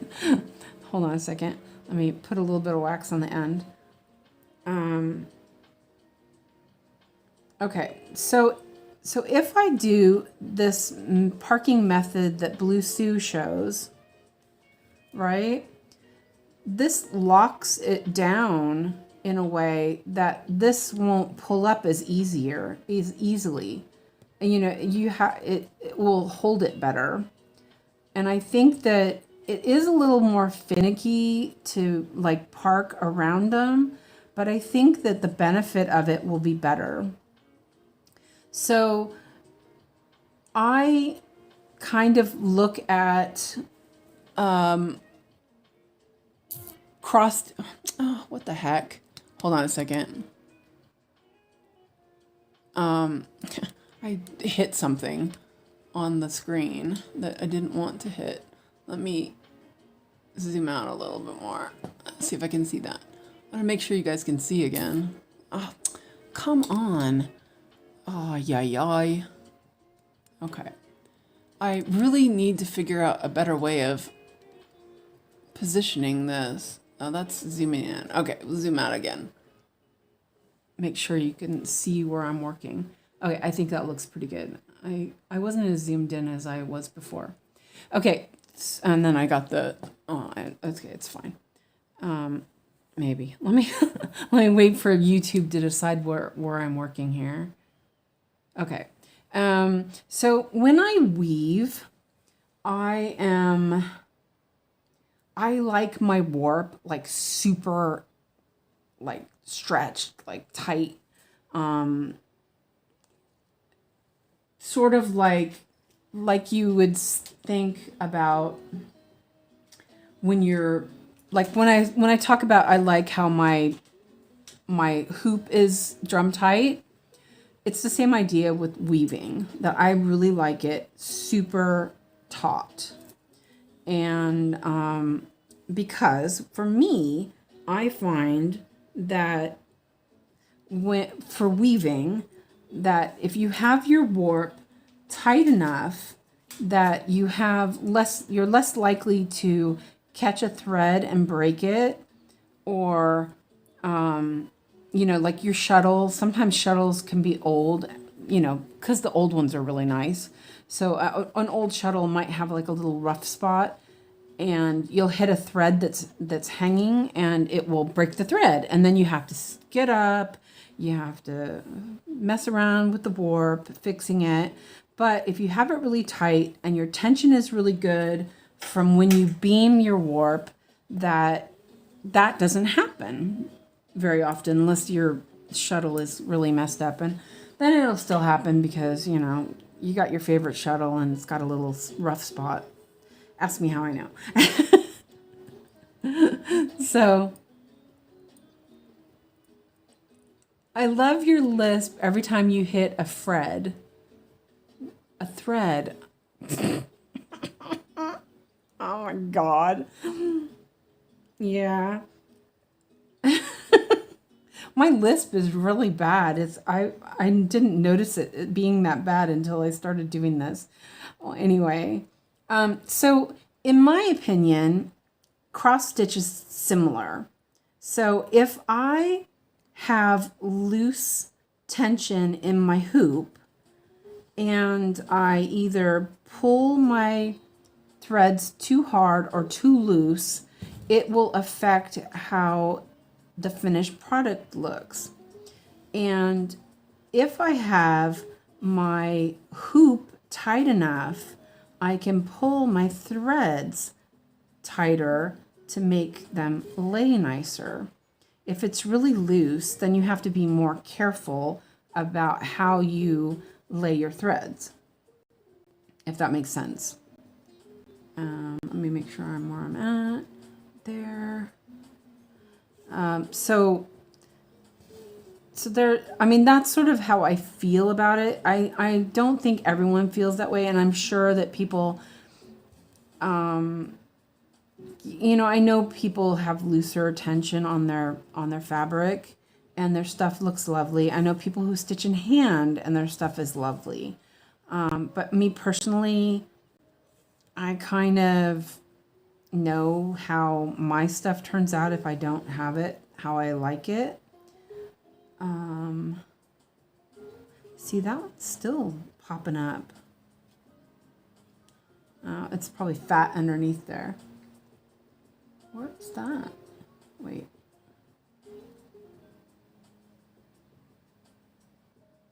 Did I get that right? Oh, I bet there's a stitch missing there. Maybe not. I'm like, sometimes the diagonals are hard to read.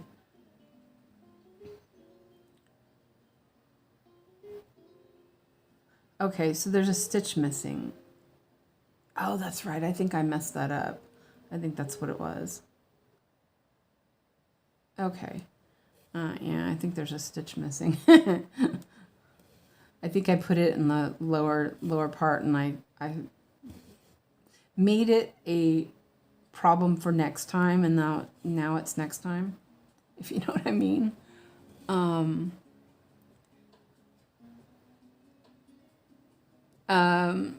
Fred says, I only notice it because it's my name. And Meowlin says, what lisp? Okay. You're nice. Thank you for not noticing it. Yeah, I actually never noticed it until recently. I know I've always had one because, you know, they told me when I was a kid I had one. But they didn't do anything about it because it wasn't that bad. But obviously, I feel like it is. So, and I'm going to put that here. I actually really do feel like this for another day.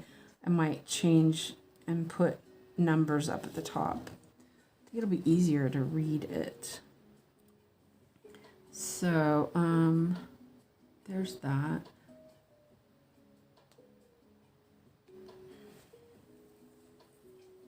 It's a problem for future me. Yeah, exactly.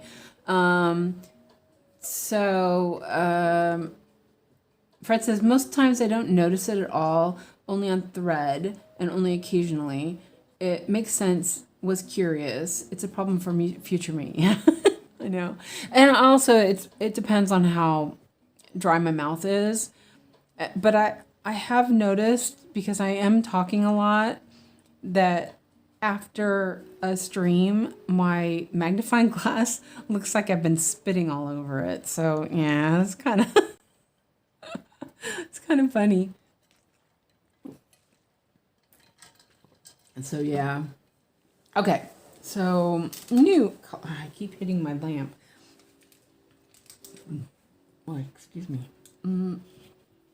Yeah, real quick, let me see if I can figure out where I messed up here.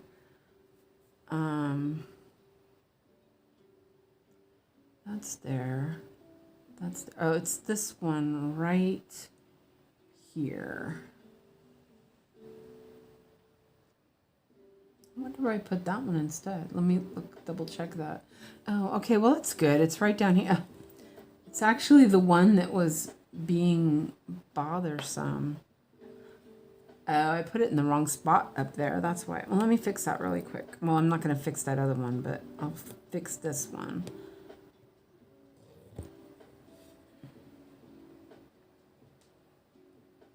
You see the crap on my monitor? You wipe it every night. Well, that's good.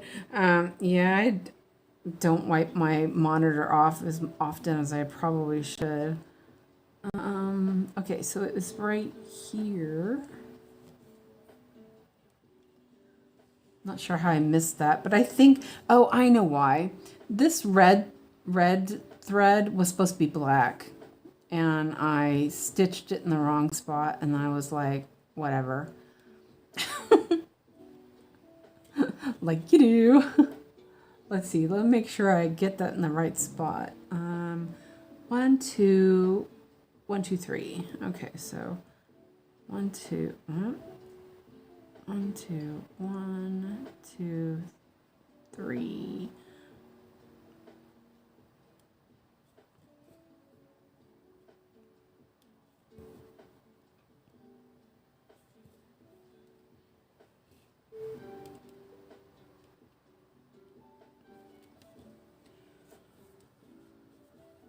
Cat butt. Cat sneezes, yeah.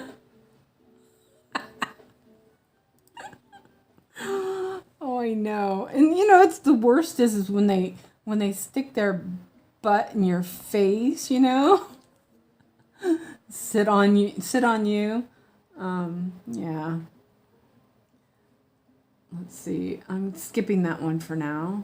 That's right. This is where I was. So did you see that it went back to this other one because I had changed it around a little bit? Well, you know, and oh, this is really gross, but my brother has always had cats. And in California, fleas are a real, at least where I lived, fleas were a real problem. And with fleas, you get, yep, worms, which is disgusting. Ugh. And so his cats would have worms a lot. And, you know, yeah, just disgusting. Not the ticks, because ticks are really bad here in Sweden. Not the ticks are any better, but yeah. I'm so glad I don't have fleas anyway. Ugh. Yeah, your cats are all over the place.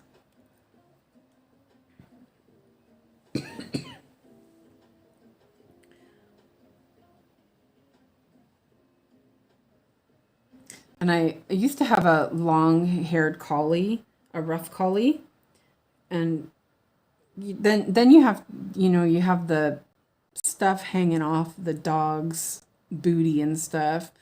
Um, so yeah, one time he got an infection in his nether regions, and his balls were size of tennis balls. It was really bad. Yeah, that was a fun time. I used, we, I, my aunt had a cat named Morris the cat. It was an orange tomcat. Great cat. But one time the cat got poisoned by a flea collar.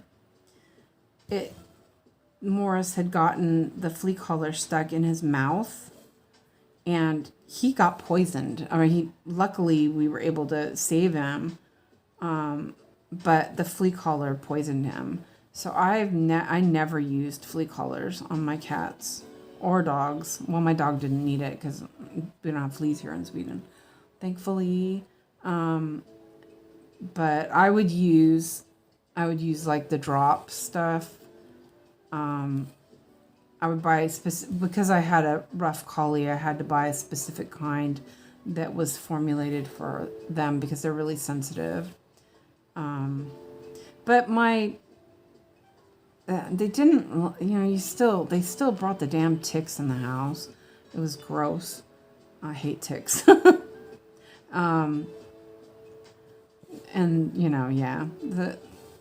But like the collie only got ticks around his face because his fur was so thick, the ticks wouldn't attach. So that was really good. But then they'd be on his face, and that was gross. Ugh, ticks are gross.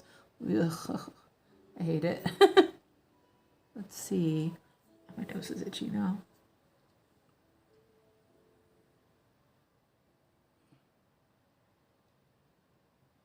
What?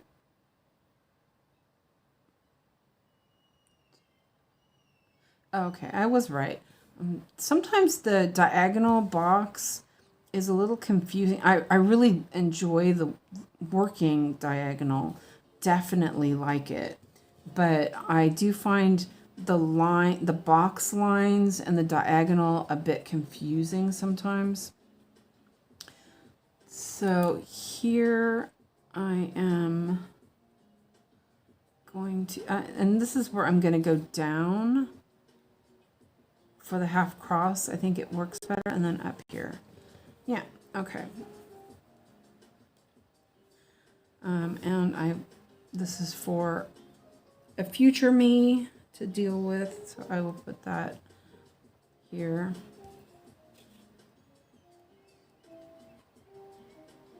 The things we talk about, it's kind of fun. Let's see. So Lizzie says we put flea collar on all 3 of our cats every 6 months. Fred's trying to convince Jen and Ann's to go to Sanarak Lake in New York, rent a bunch of cabins, and pretend we're in horror movies. Oh man, poor Jen. Jen is a double amputee and horrify other renters by using her prosthetics. Speaking of pets, Cassie just ran across my desk and lay on the keyboard. Oh God. Yeah, I have Carp's leftist agenda muted right now because you guys distract me when I'm live. If I remember to mute it, then I mute it. The other day I forgot, and when I was talking about yesterday, pricks everywhere, right? What do you call it? Hopefully she's not watching because, we don't want her to know this, but I'm making that chart for her. And so I was talking about it when I was announcing what I was doing, right? And just as I said it, I saw a message from Discord from Jen saying that I was streaming, and I was like, oh man, hopefully she didn't see that. And Jen, if you're here and you're listening, just ignore that, okay? Please.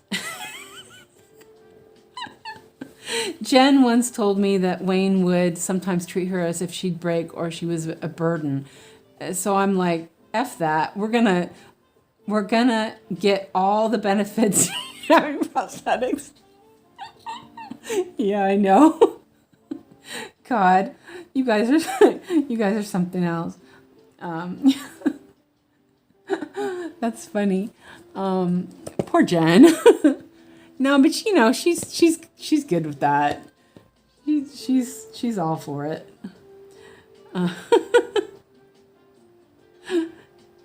No, don't ignore it. Well, yeah, no, she needs to not know that I'm got a secret project that I'm working on. She can't know that. So, Jen, forget what I just said about pricks everywhere, okay? There are pricks everywhere, and Jen knows this for a fact. I was looking at that this morning because, I worked on it last night while I was watching Yogi's live. And so I often will leave it in the hoop and then deal with it in the morning. And so I was looking at it this morning. I was like, oh man, this looks so good. And I kind of was like, I want to work on that some more. I need to have less projects, I think. Maybe. Probably not, because how am I going to stop myself, right?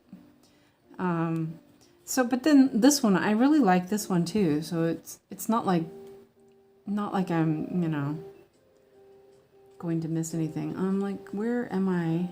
Where am I going?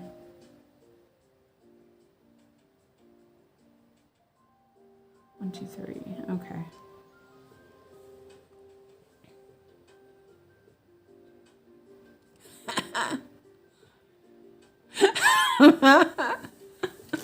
Okay, Lizzie has to go. See you later, Lizzie. Thanks for stopping in. And Michelle, Jen will forget about it by the time you finish it. Yeah. Are you hot again? Why are you wearing a sweater when you're in Florida? Well, I do actually finish things. When I'm knitting, I make a lot of stuff and finish it. But then I usually keep my projects to smaller things. And I have finished a few whips this year already. So, you know, there's a possibility I'll finish it. But it is pretty big, so it may be a couple years. But we're going to live forever, right, Jen? Let's see.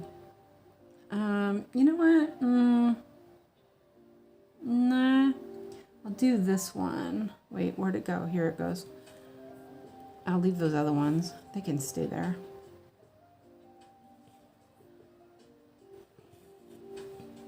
It's sort of difficult sometimes to figure out exactly, like, oh, do I want to do that stitch? Want to leave it? Kind of have a little bit of decision-making, paralyzing decision-making, I guess. There's called something else. What's it called? Executive decision problems. No, that's not it. But yeah, you guys get the idea.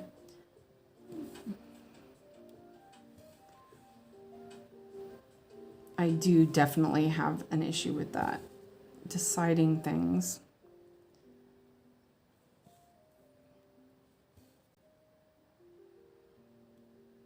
It's kind of cold in here today. I just realized I'm like, my legs are cold. It's kind of weird. I'm hardly ever cold. Because it's, you know, yeah. I'm 60 and hormones and all that. And I'll park that there. And I have this one as 3. I've been thinking about doing 5x5 squares. I'm not sure. I have a standard operating temperature of exactly 68 degrees. Anything below that, with humidity higher than 40, I'm cold.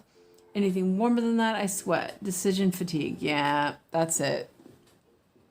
Definitely. Okay, and then I have to lock that so that I can actually park that thread. And 8:14. I'm not getting a lot done today, but we are having an excellent time chatting and laughing, and I really appreciate all of you. 8:14. That's 8:15. Almost picked the wrong color. It does look good though. Look at that leaf. You can actually see the leaf. I'm enjoying this. I wasn't sure. I picked it, and then after I started working on it, I thought, well, maybe I should have gotten the bigger one because it does feel a bit pixelated, but I still like it. And, you know, I don't really want to work on huge projects. And if I do, then I need to whittle down a bit of my other projects because it's just too much. Maybe. I don't know. You know, I still have projects I want to start. So I've decided that, okay, so this is what I'm working on now for my plans for the rest of the year. It may change, but for right now, this is what I've decided. So first off, I'm getting this stuff for Gamer Nouveau because I gotta have it. Gotta do it. I have the pattern. I kind of think I decided on fabric. I think I want to do it on 18 count 1/1, but I think I'll work on Forest Friends a few more times before I decide, because I'm working that on 18 count. And I buy the floss from Dream Stitch because I've decided I want to do that in fairy floss. So there's the first one. So I only need 100 or so skeins of floss for that one, which is pretty manageable. I mean, 100 skeins from Dream Stitch, that's nothing. So that's pretty good. And then for September, for my birthday month, I am going to start Primrose and Feather. So then I also need to buy fabric for those and thread, because I do think that I want to start moving towards using it's over here. Moving towards using fairy floss. Do a master set of fairy floss. So then there's that. So I'm still like, and then closer to Christmas, I want to start Winter Cookie Party. Let me make sure that's right. Yeah, that's right. Because I want to work on that during the Christmas season, I think. And then either around that time or New Year, I want to start Kitschy Kitchen. So those are my things that I want. So my thought with Primrose and Feather, so I think that I'm going to do the Tilton Crafts one, which is the, I think that one just feels more clear. It's not the, what do you call it? It's not the Scarlet Quince, which I liked the colors in it, but I do feel like it's a bit more pixelated. So I think that I'm going to go with the Tilton Crafts. I have both, so I still, but I was thinking about doing that in 18 count as well. There's not a huge difference in size of fabric between 18 and 20, and I really like 20 count, but I'm also thinking that, maybe ease myself in a little bit with a higher count might be kind of nice for my eyes. So I'm kind of, but I do want to work on the Forest Friends, which is on 18 count. That's why I bought the 18 count, was to test it out. So, and then I will know better if I want to do that. Because I can do like a little test in the corner of the fabric also for Primrose and Feather. So, yeah. I bet. Okay. I only did that for 3 hours, and all of a sudden my the other group is blowing up. So if you notice, I have all these little ends. I'm not really sure how I like that. I mean, it's okay. It's not killing me or anything. But probably prefer them not to be there. But I'm testing it.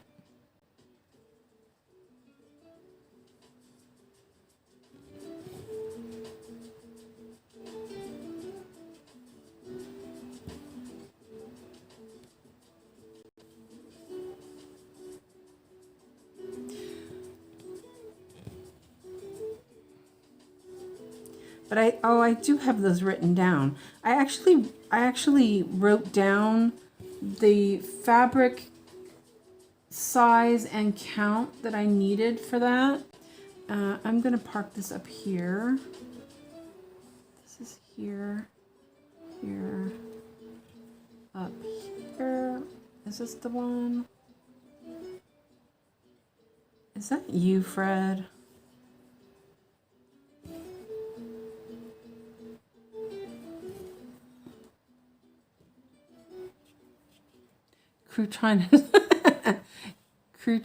Crouton is trying to bully you into feeding him. Doesn't he eat enough? Wait, why are you not feeding Crouton anyway? Come on. Be nice to your cat. Okay, wait. Let me see if I can reach my book. Okay, so I wrote this down.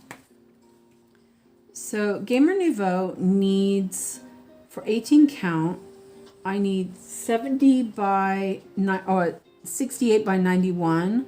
And so that fabric, 18 count, is 110 wide. So I would have to get 70 centimeters to make that work. And that's good, actually. That's pretty good. I had planned to do my long dog, but I've decided that I will finish my dalliance first. And so if I don't get that done, then that's my fault.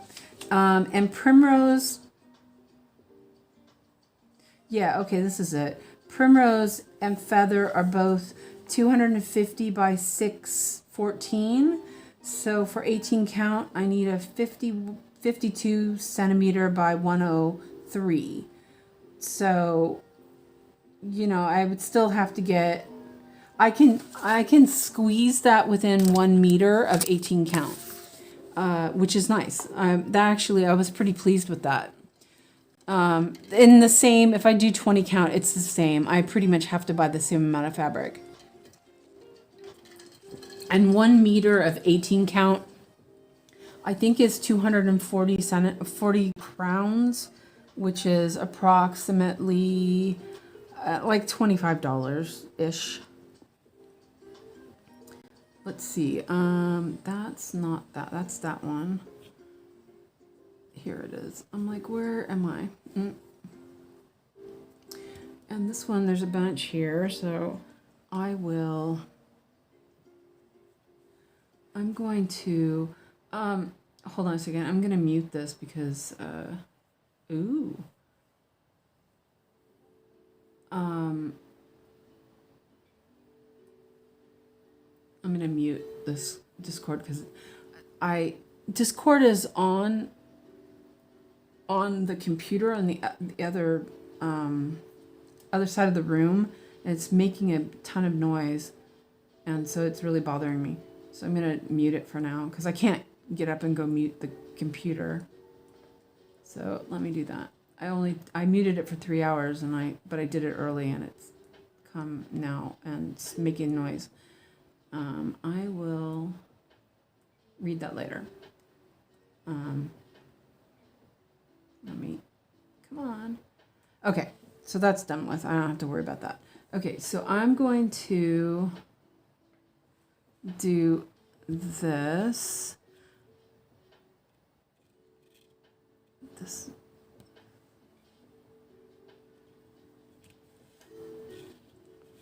So if I understood Bluessu's method right, you know, if she has all these parked threads, she could go through and kind of work like Gemma's method. It would be like the same idea as Gemma's method, which is kind of cool to think about. 1, 2, 3. These are in the way. 1, 2, 3. Okay. And I do feel like I've got to pull these down a little bit so they don't get caught.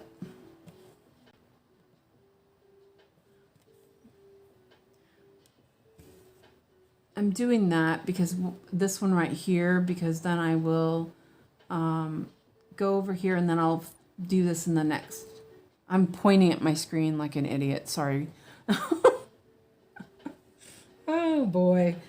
Yeah, ignore that last explanation because it made no sense. So, sheesh.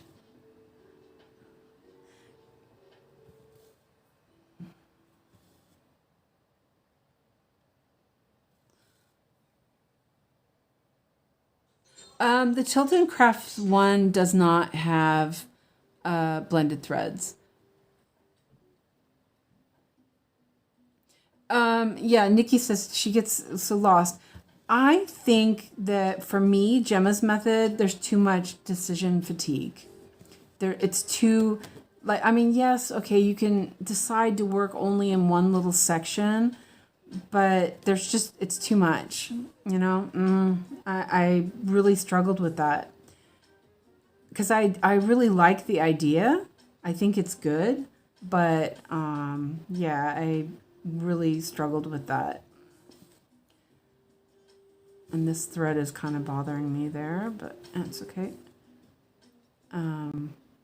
I prefer to keep it to, you know, one diagonal, one block or whatever.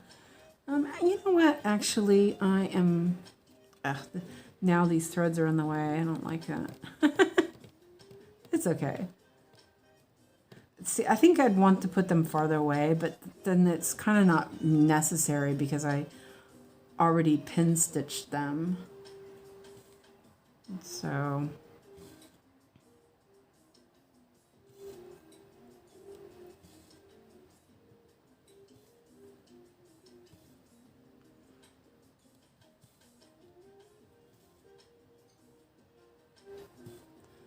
yeah, I definitely liked this Lo-Fi Girl mix today. This one's good. I have to save that so I remember. I'm going to do a couple of these stitches that are close by just because, why not? Just, yeah, it's decision fatigue, yeah. I think of it as diagonal, but don't block in stitches. Yeah, exactly. She's just making it so her stitches don't get... she's not ending up with a bunch of confetti. You know, like you have to find, you know, do all the little confetti holes. But, you know, if you do min to max, then you're solving that problem as well. So I'm not really sure. I'm not sure it's necessary so much. And I decided that I'm just going to do these stitches because why not? I'm definitely not getting as much done today, but that's okay. I don't mind. You know, I know what I was going to do. I'm going to make this brighter because I am really struggling seeing those other colors. There we go. Oh, that's better.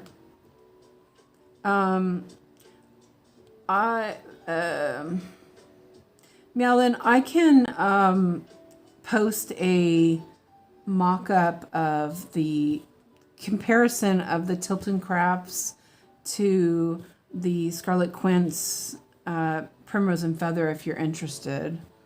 Because I'm kind of like, I don't know. I liked the Scarlet Quince until I put them side by side, unfortunately. I don't feel it's as clear. I liked the idea of the blended threads though. But yeah, I don't know.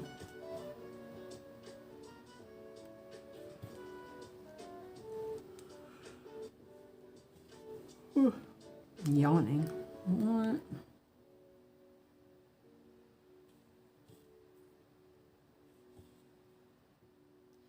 I'm going to double check and see if there's anything around. No, there's nothing around, so I'm going to end this. So I'm going to actually change needles so it's easier to pierce the...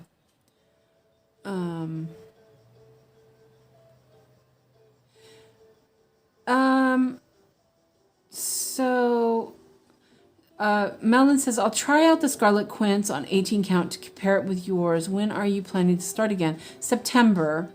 But like, I would never do that in 18 count with 2 over 1. No, I hate, I hate 2 over 1 on 18 count. But that's me, you know. I really dislike it. It's too crowded. When I first was planning on the Scarlet Quince pattern, I was going to look at 16 count actually. Oh, I was going to end that one. Yeah. So I would consider 16 count instead. And it's not as big as the Tilton Crafts ones are bigger by a lot. So you're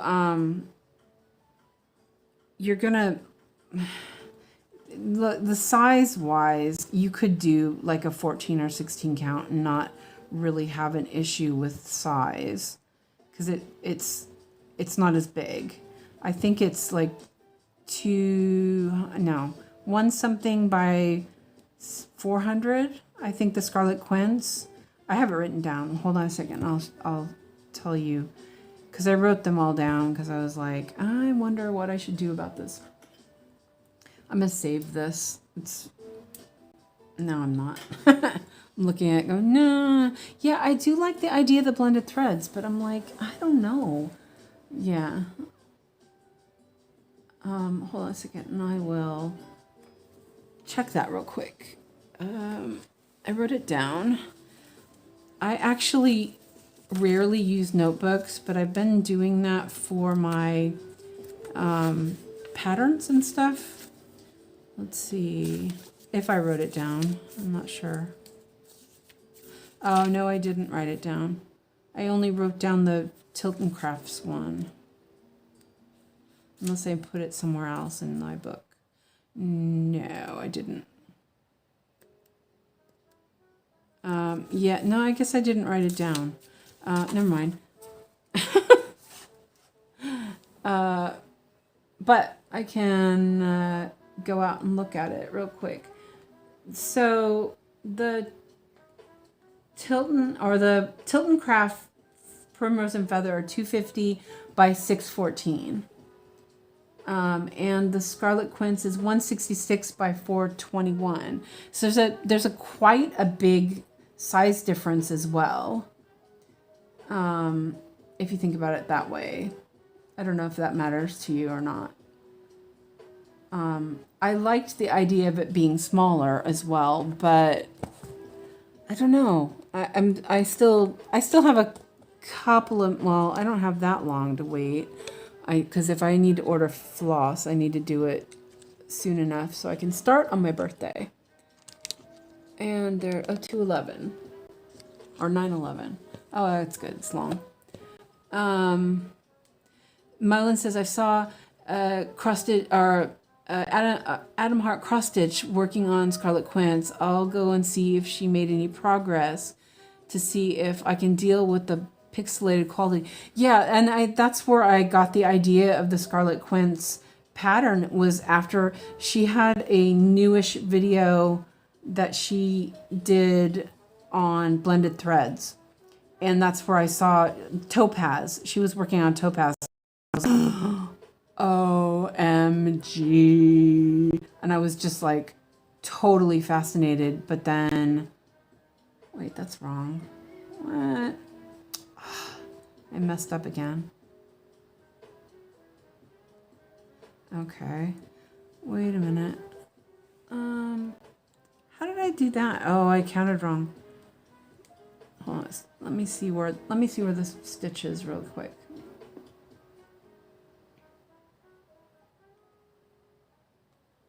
Oh, I ended it. Erg. Okay, well, I'm gonna erase that because I'll fix it. Yeah. Wow, I really made a lot of mistakes in it. I might have been tired. Sometimes that happens. I get tired and I make more mistakes. Yeah. I'll just cover it up.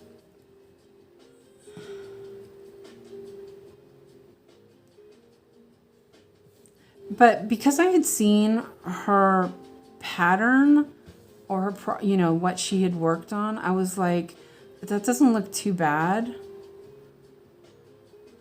Or I thought it looked amazing, actually. She's done a couple of Musha. Oh, I did that wrong anyway. I don't even know how you're supposed to say that. Alphonse Musha. I'm not sure. I'll have to find that out because I hate mispronouncing names. She's done a couple of them. She's done Primrose and Feather. I remember seeing those ones finished. Or at least, I think it was Feather or no, maybe it was Primrose. I don't know. There was one of them. I just saw it recently on a short that she showed it being done. So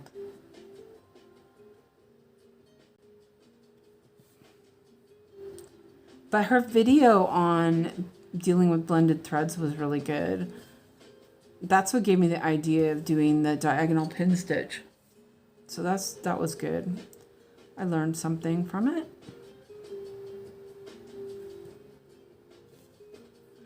And I'm gonna do these stitches that are outside the box. My eyes are getting tired. I'm like, back up a little bit, I can't see.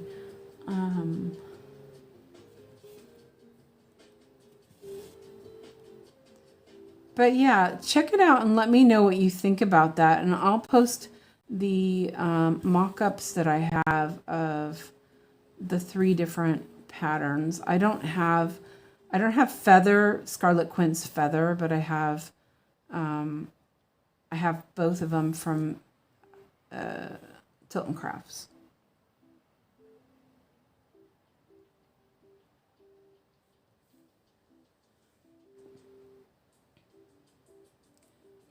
I don't want a D&D. I want to stay here with you. Oh, I want you to stay here with me too. But you should you're not going out. You're doing virtual D&D, right? I mean, I know you're not going outside. Right? Tell me you're not going outside. No, I'm kidding. Man, it's actually really cold in the apartment today. I just realized it.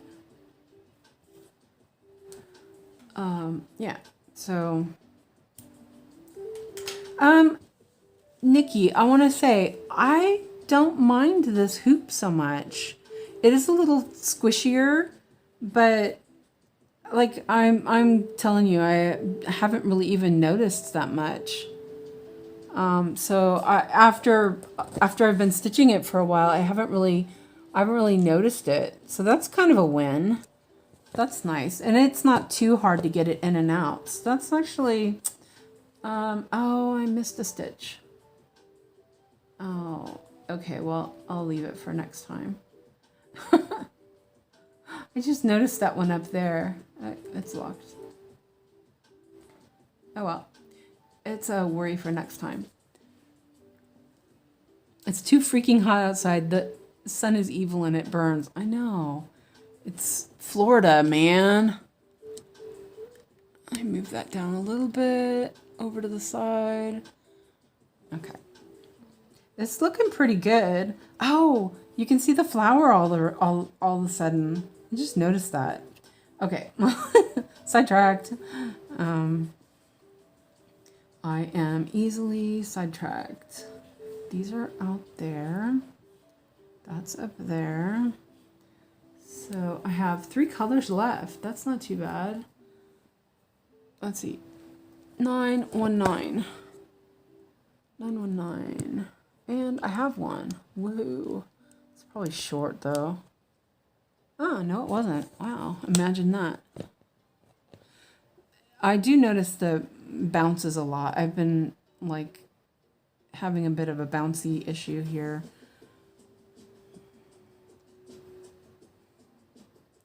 I started looking at painted fairy frames again. I'm like, I don't know. They look like they'd be so good. They'd hold the stuff so well, but I'm not sure that if they're too big or not. I really like the compactness of the hoops, but I don't really like the wobble. I mean, it doesn't bother me if I'm not, not making a video or something. If I'm just working on it, it's fine. But I worry about people getting like motion sickness because of my frame is wobbling.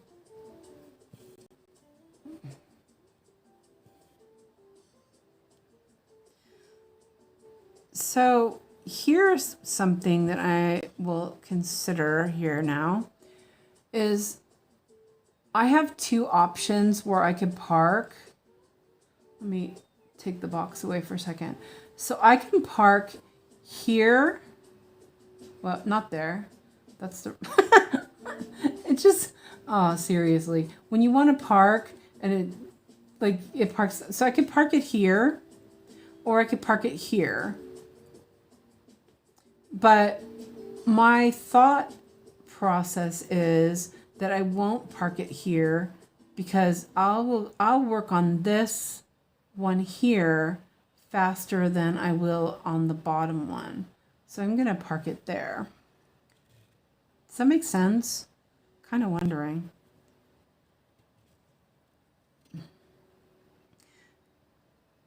But because it's diagonal also, there's not that third box that you have to worry about because it's still in the diagonal, and you can just park it there and not worry about if it's a box or not. Let me see. I'm looking for where this is supposed to go.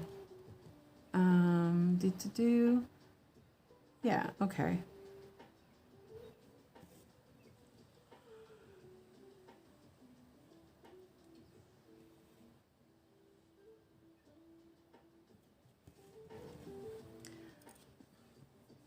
So I kind of like that. That's what I like about the diagonals. It's a little bit less. A little less.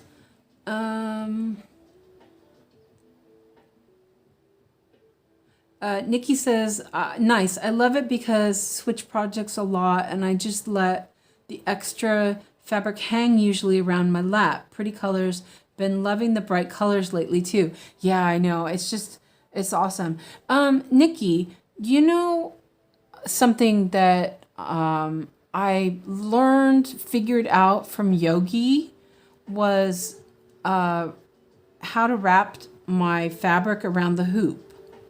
That was something I really learned. And recently, because I stitch in the well, I usually wrap my fabric towards me. And I do let's see if I can show you actually here. Let me see. See if I can zoom out without messing up everything. Of course it won't zoom out. Oh wait, I was pushing the wrong button. Oh, come on. How come it's just, oh, I was touching the chat, that's why. Let me turn that off. I'm gonna move my thing for a second. Hi, chat view. Okay, so here, I'll just move it down. Let's see, can you see that? Like I have a roll, like all the way around. So I start on one side that doesn't have as much fabric. Let me put that in the right spot again. Sorry, I'm making everybody seasick. I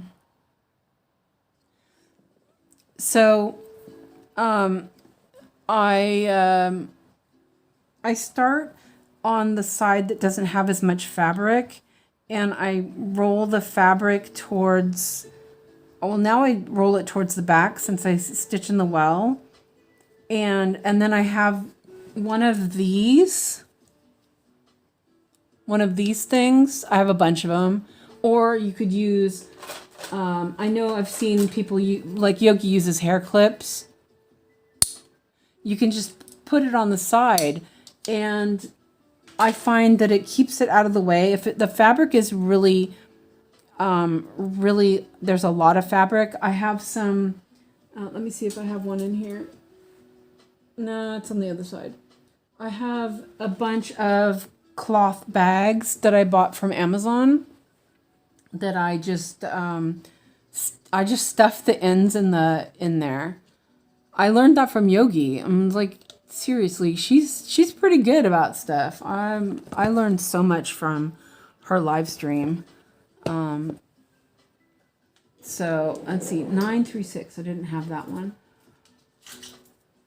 Because I personally hate having fabric all around me because I get sweaty. I don't want to be all sweaty and have like a blanket on me. So I roll it up. You're just too lazy? You have the same white clips. Yeah, I love those clips. They're really good. Sometimes they get in the way, obviously, but... and Fred's leaving. Aw, bye, Fred. I'll talk to you later. Thanks for being here. I don't put them at the bottom, or I don't put them... let me move that again. I just realized. I don't put them on the bottom or on the left side unless it's up at the top, because my arm gets in the way of my arm.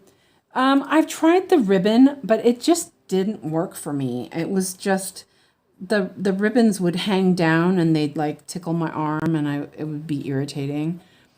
And so, and I just found that it was more difficult. But if you do so do you know the way of cooking when you cook fish in paper? Like you cook fish in paper? Oh no, it's not. Okay. It's called un papillote or whatever. It's like a French dish of cooking fish in parchment paper, essentially. And you roll it up in such a way that your fish stays in the paper and the paper doesn't leak everywhere. Well, that's the idea. So I roll up my fabric like that. So I start in one end and I keep rolling until the other end has like all of the excess. Let's see, where's that? Okay, here it is. If you know what I mean. And you can see it on Yogi's, around Yogi's hoop. So what I used to do is I roll it towards me, but I noticed that it made the lighting harder to see because it was casting a shadow on my work. So I was thinking the other day, and this has only been maybe about a week that I've figured this out. I thought, wait a minute, if I turn it over, if I turned my fabric over or my hoop over, I could do the same thing, but the opposite direction. And I've been doing that. And so now I have less shadow on my work. And if I have something done on that part of the fabric, I will put a piece of fabric over it so that I'm not messing the fabric up. Here.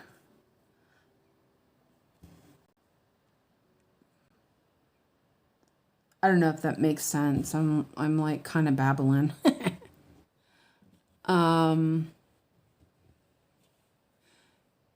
Let's see. Nikki says, I saw that too, Madeline. Again, too lazy. Madeline says, I have to, or else the cats will rip my fabric. And okay, yes, you do. And Busy Mom, hi again. I do the same thing as you. I do not roll anything up, just let it hang.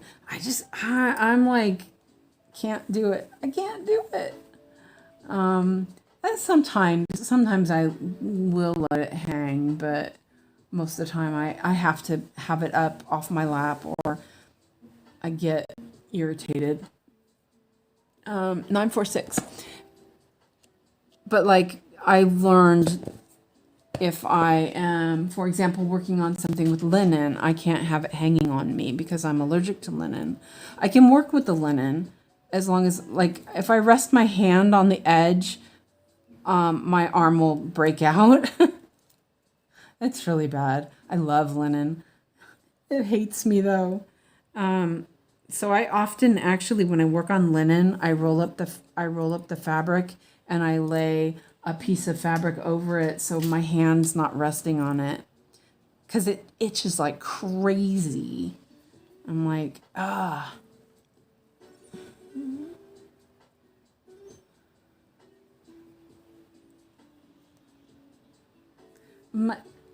and Q snaps. I bought a bunch of Q snaps when I first started cross stitching again. And I swear, every time I think, oh, okay, I'm going to try a Q-snap again, I get so irritated because I can't get my fabric tight enough. So the other day I put it in there and I didn't know. Tracy says, hi, Tracy, welcome in. I used to roll up the excess and use those silicone magnets. I was using Q-snap and the stand at the time. Now I just use really big frames. Oh, that's good. Yeah, I was using the silicone magnets. I have a bunch of them. Actually, I rarely use them anymore now because of the way I do it. But I was, I had like 10 of them around my frame.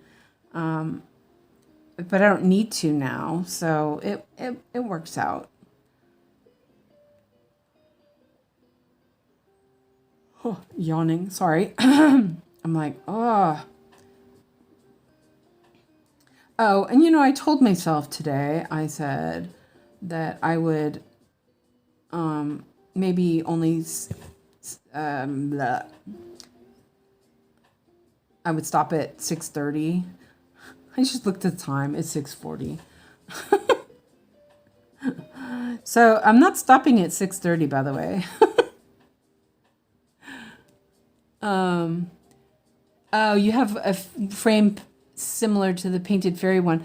Where did you get it? I noticed the Dream Stitch had a smaller one that was similar to Painted Fairy, but it wasn't. And Nikki says, I never could find strong silicone magnets, so I gave up. Yeah, the same. They kept popping off or something.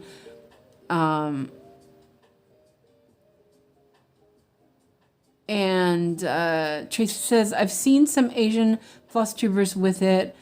I think it was pre-Painted Fairy. Oh, okay. I saw in Dream Stitch they had smaller ones. I think they were 50 centimeters was the widest. And I don't know why I just did that. I came up on the wrong end. So I've been kind of looking at it. I don't know if they'll work with my stand, because my stand it's wooden. I have an adapter to hold a scroll frame. Oh, wait a minute. Nikki, wait, was it you that had that? Or maybe it was River. You got yours on Amazon. Yeah, see, Amazon in Sweden doesn't have stuff like that, unfortunately.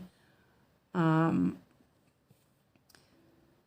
it was River that had the stand that was similar to mine, but it was a desk or a couch stand. Kind of want to think that. I don't know. Anyway, it's my stand has a adapter that you can rest Q-snaps and scroll rods in them. Without it doesn't attach to anything. Oh, you know what? I'm gonna do this one that I undid. Where is that?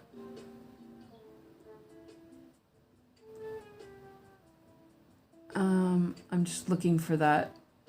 Oh, it's $7.99. I just wanted to do that real quick before I did the other one.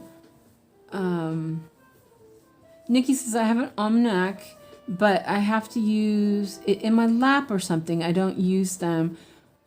I even have the longest one before they went out of business. They have a stand as well.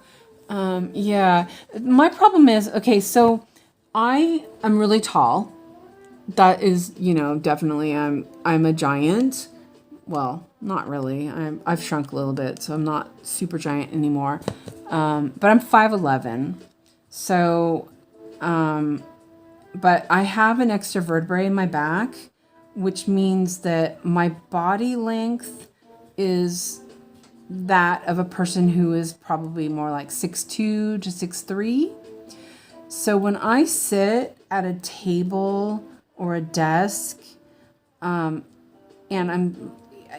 everything is too short. Everything's too low for me, and it's really uncomfortable. And I have a herniated disc in my neck and back, so sitting in a normal chair is almost impossible these days.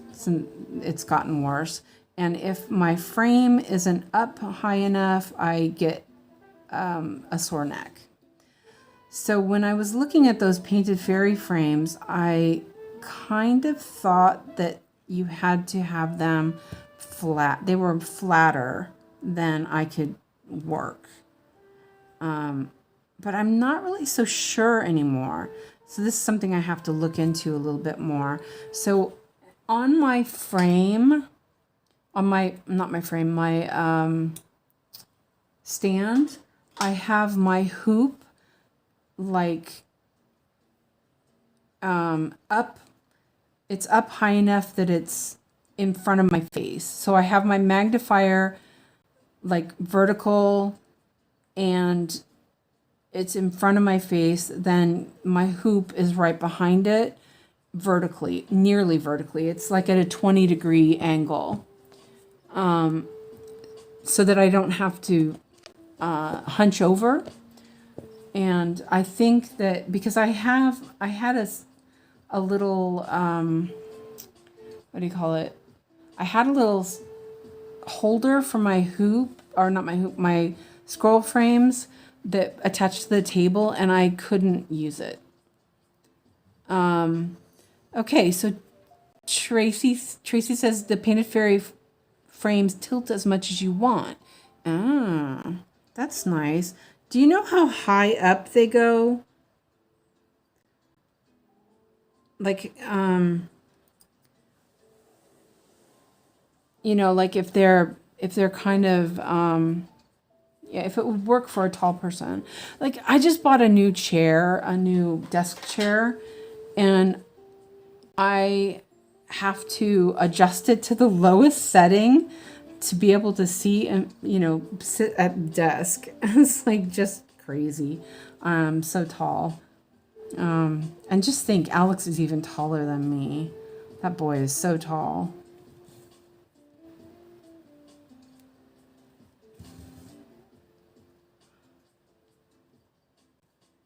Wait.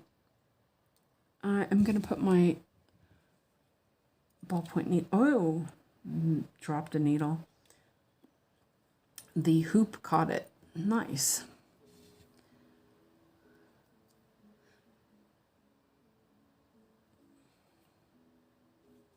I usually use the ballpoint needle for when I do a bunch of block stitching. It's faster. But when I'm only doing a couple stitches, I'll just stick with those cheapy AliExpress ones.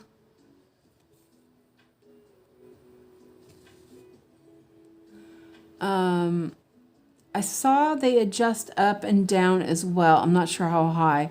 There's description. Yeah, that's the thing. That's the descriptions aren't super great. I can't afford it right now anyway. So, you know, it's more of a, it's a dream for another day. So yeah. But I do like my stand. It's pretty good. I do really like using scroll frames. And I want to do more printed kits, but you can't really do it with a hoop. It's really hard to get the fabric in hoops. It just doesn't get tight enough, in my opinion. So I don't know. You know, as I said, it's a problem for another day.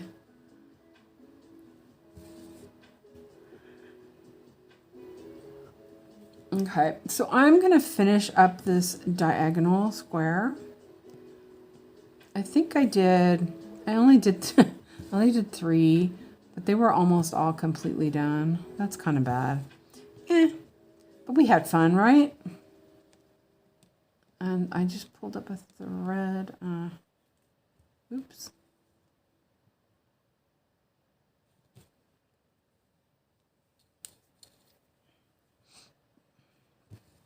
And I think I'm going to work on Spirited Away tonight instead of the Dimensions thing. Tracy says, I hear you on affordability. That's why I got the Amazon one. It's wonderful. I posted a pic on Yogi's Facebook group. Are you in our Discord? If you're in our Discord, can you post it there? Because sometimes I have a really hard... My Facebook just sucks. I've been having a really hard time getting to see stuff on Facebook. I don't know if some setting is off, but it keeps showing me stuff from notifications, so it won't show new posts. I don't know.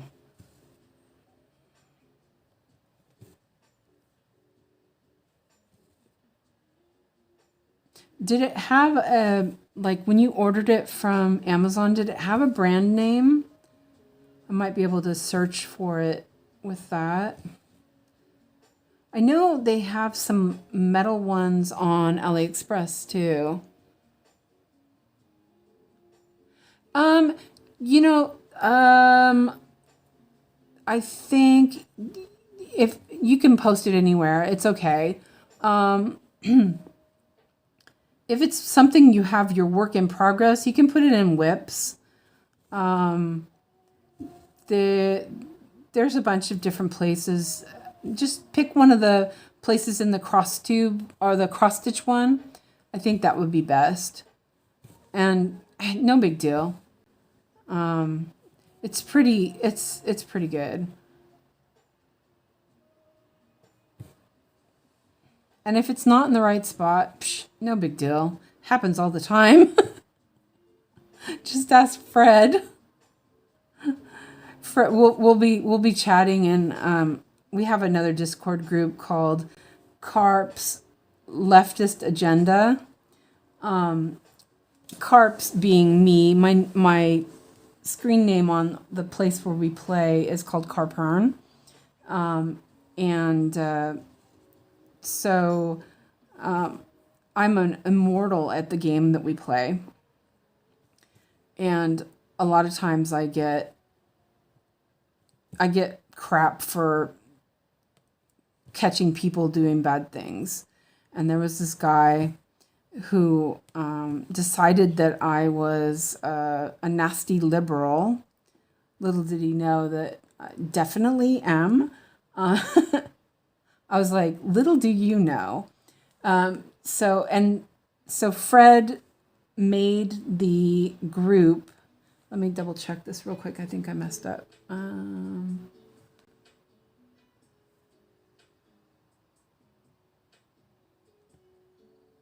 Wait 1 second. There's that. Oh, okay. I did mess up, but I can fix it. Let me see where this is. Anyway, so my name is Carpern there. It's a name of a cat from a book, and I've been using it since I pretty much joined the internet. And so he took this guy calling me a nasty liberal or whatever, and another person who misspelled my name really badly. And started the Discord called Carp's Leftist Agenda. So, you know, that's why it's just a funny play on words thing. Anyway, we'll be talking on one of the threads. For example, what do you call it? We have news.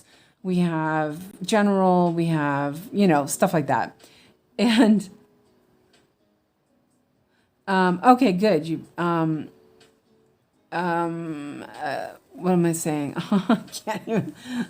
So we'll be discussing something from the news, and then all of a sudden we'll get off on a tangent on something else. We're totally in the wrong, you know, in the wrong one, but we're just talking about whatever. That's what happens. And so, you know, it's all good. It's like, whatever. We deal with it. So anyway, that is that square done. Looking pretty good. I do think it's a little bit more trouble to park with the half cross, but I think that the benefit outweighs the headache of, you know, having to tension the threads a little bit better. I do think that it's definitely beneficial. So like right here, it's a little more difficult because I have to put it in the right spot, but I'm okay with that. And most likely the same thing will happen on this Discord. We'll be chatting about something and the topic will change, and it probably should be somewhere else, but who cares? It's our Discord. You know, it's for all of us, and there aren't any rules as long as you aren't being nasty or spamming or whatever. It's going to be go with the flow, because that's how it should be. We should be having fun. I'm just going through and I'm going to fix these parked threads. So you just post it and see what stand do you use with it. I posted the stand as well. Thank you. It's an adjustable table stand. Okay. Oh, I see. They have a desk and floor stand. It is affordable compared to Painted Fairy. Oh, nice. Did it have a brand name? Because that would make it easier for me to search for it. So I'll definitely look at that when we're done here. So there's only a couple of parked threads here that aren't. Yeah, I do think I'm gonna park my threads this way. It feels like it's. Oh, I did that wrong.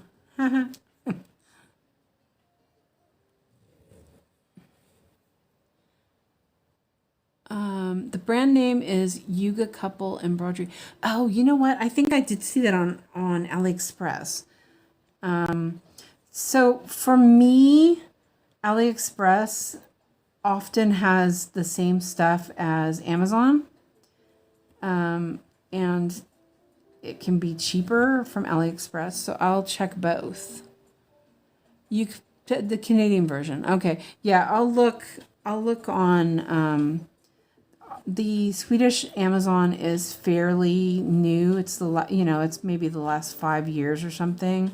I used to have to buy from Amazon UK, and then Brexit happened. So then I went to Amazon in Germany, because I had to do it because the EU thing. But we do have it in Sweden now. It's pretty much just the German version. They ship from Germany pretty much instead. It's not coming from Sweden. The warehouse is in Germany, so sometimes it takes a couple days. Anyway, yeah.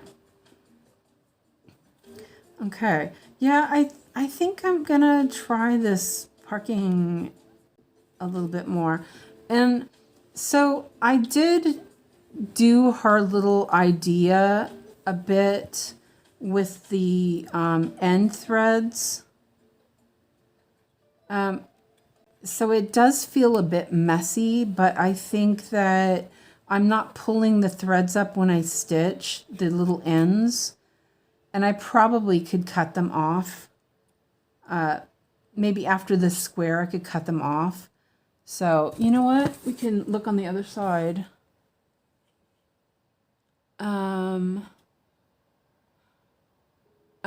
Malin says it's not available in the US Amazon anymore.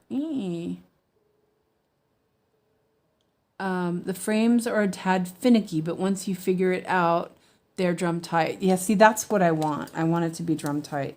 Let me just move this around so you can see. Oh my gosh, what a hot mess. So you can see here, these are these ones that that I've done a pin stitch and cut them. So then they're just hanging out all over. But also I've been, that's a parked thread. Yeah, and these are the ones that get pulled through. But then here, right here, I have an orange one that it did get tied down. So yeah, it's an interesting idea. I think that it will look better. If you look right here, you can see that a lot of these stitches did get caught instead of them just hanging out. So I don't know. I'm gonna think about it a little bit more and see how I feel about it. Work a couple more. I think I'm gonna work on this a little bit more because I am enjoying it. So, oh, you put it so tight. Oh yeah, cool. I'll have to check on it and see what happens. So I'm going to go because I should go and eat something before it gets too late.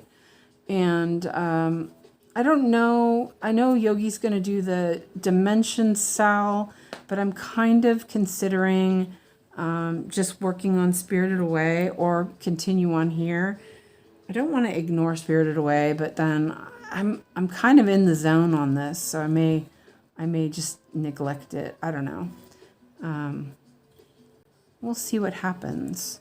So anyway, I'm gonna go and let you guys all go, and I really appreciate that you come and watch me yammer away and everything for 3.5 hours. Oh wow.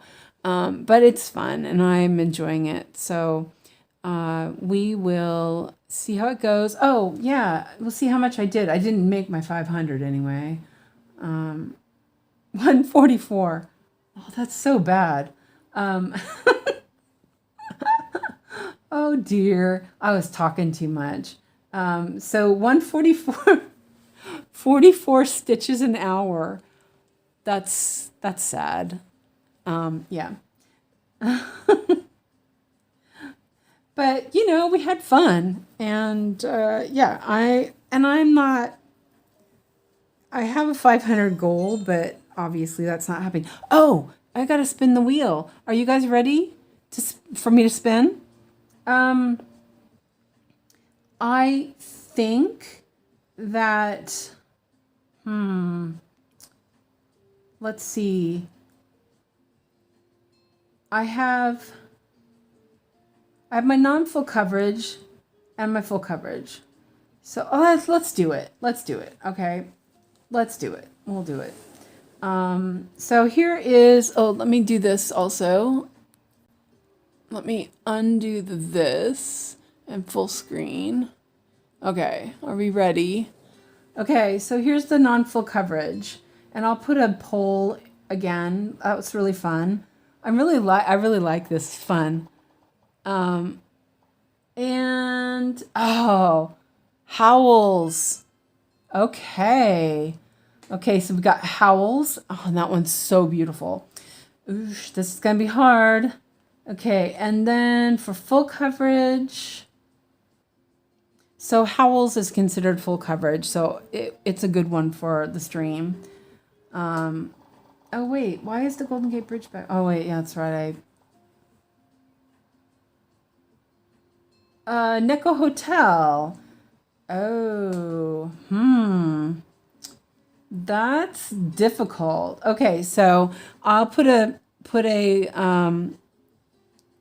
poll in there. So we got Howells or Neko Hotel, and I'll post pictures in the polls as well. Oh, that's difficult. Those are both awesome charts. Either one, I love stitching those, so I have no qualms at all. So anyway, thank you everybody for being here, and I'll see you all in Discord and a Yogi stream later. So see you later. Bye for now.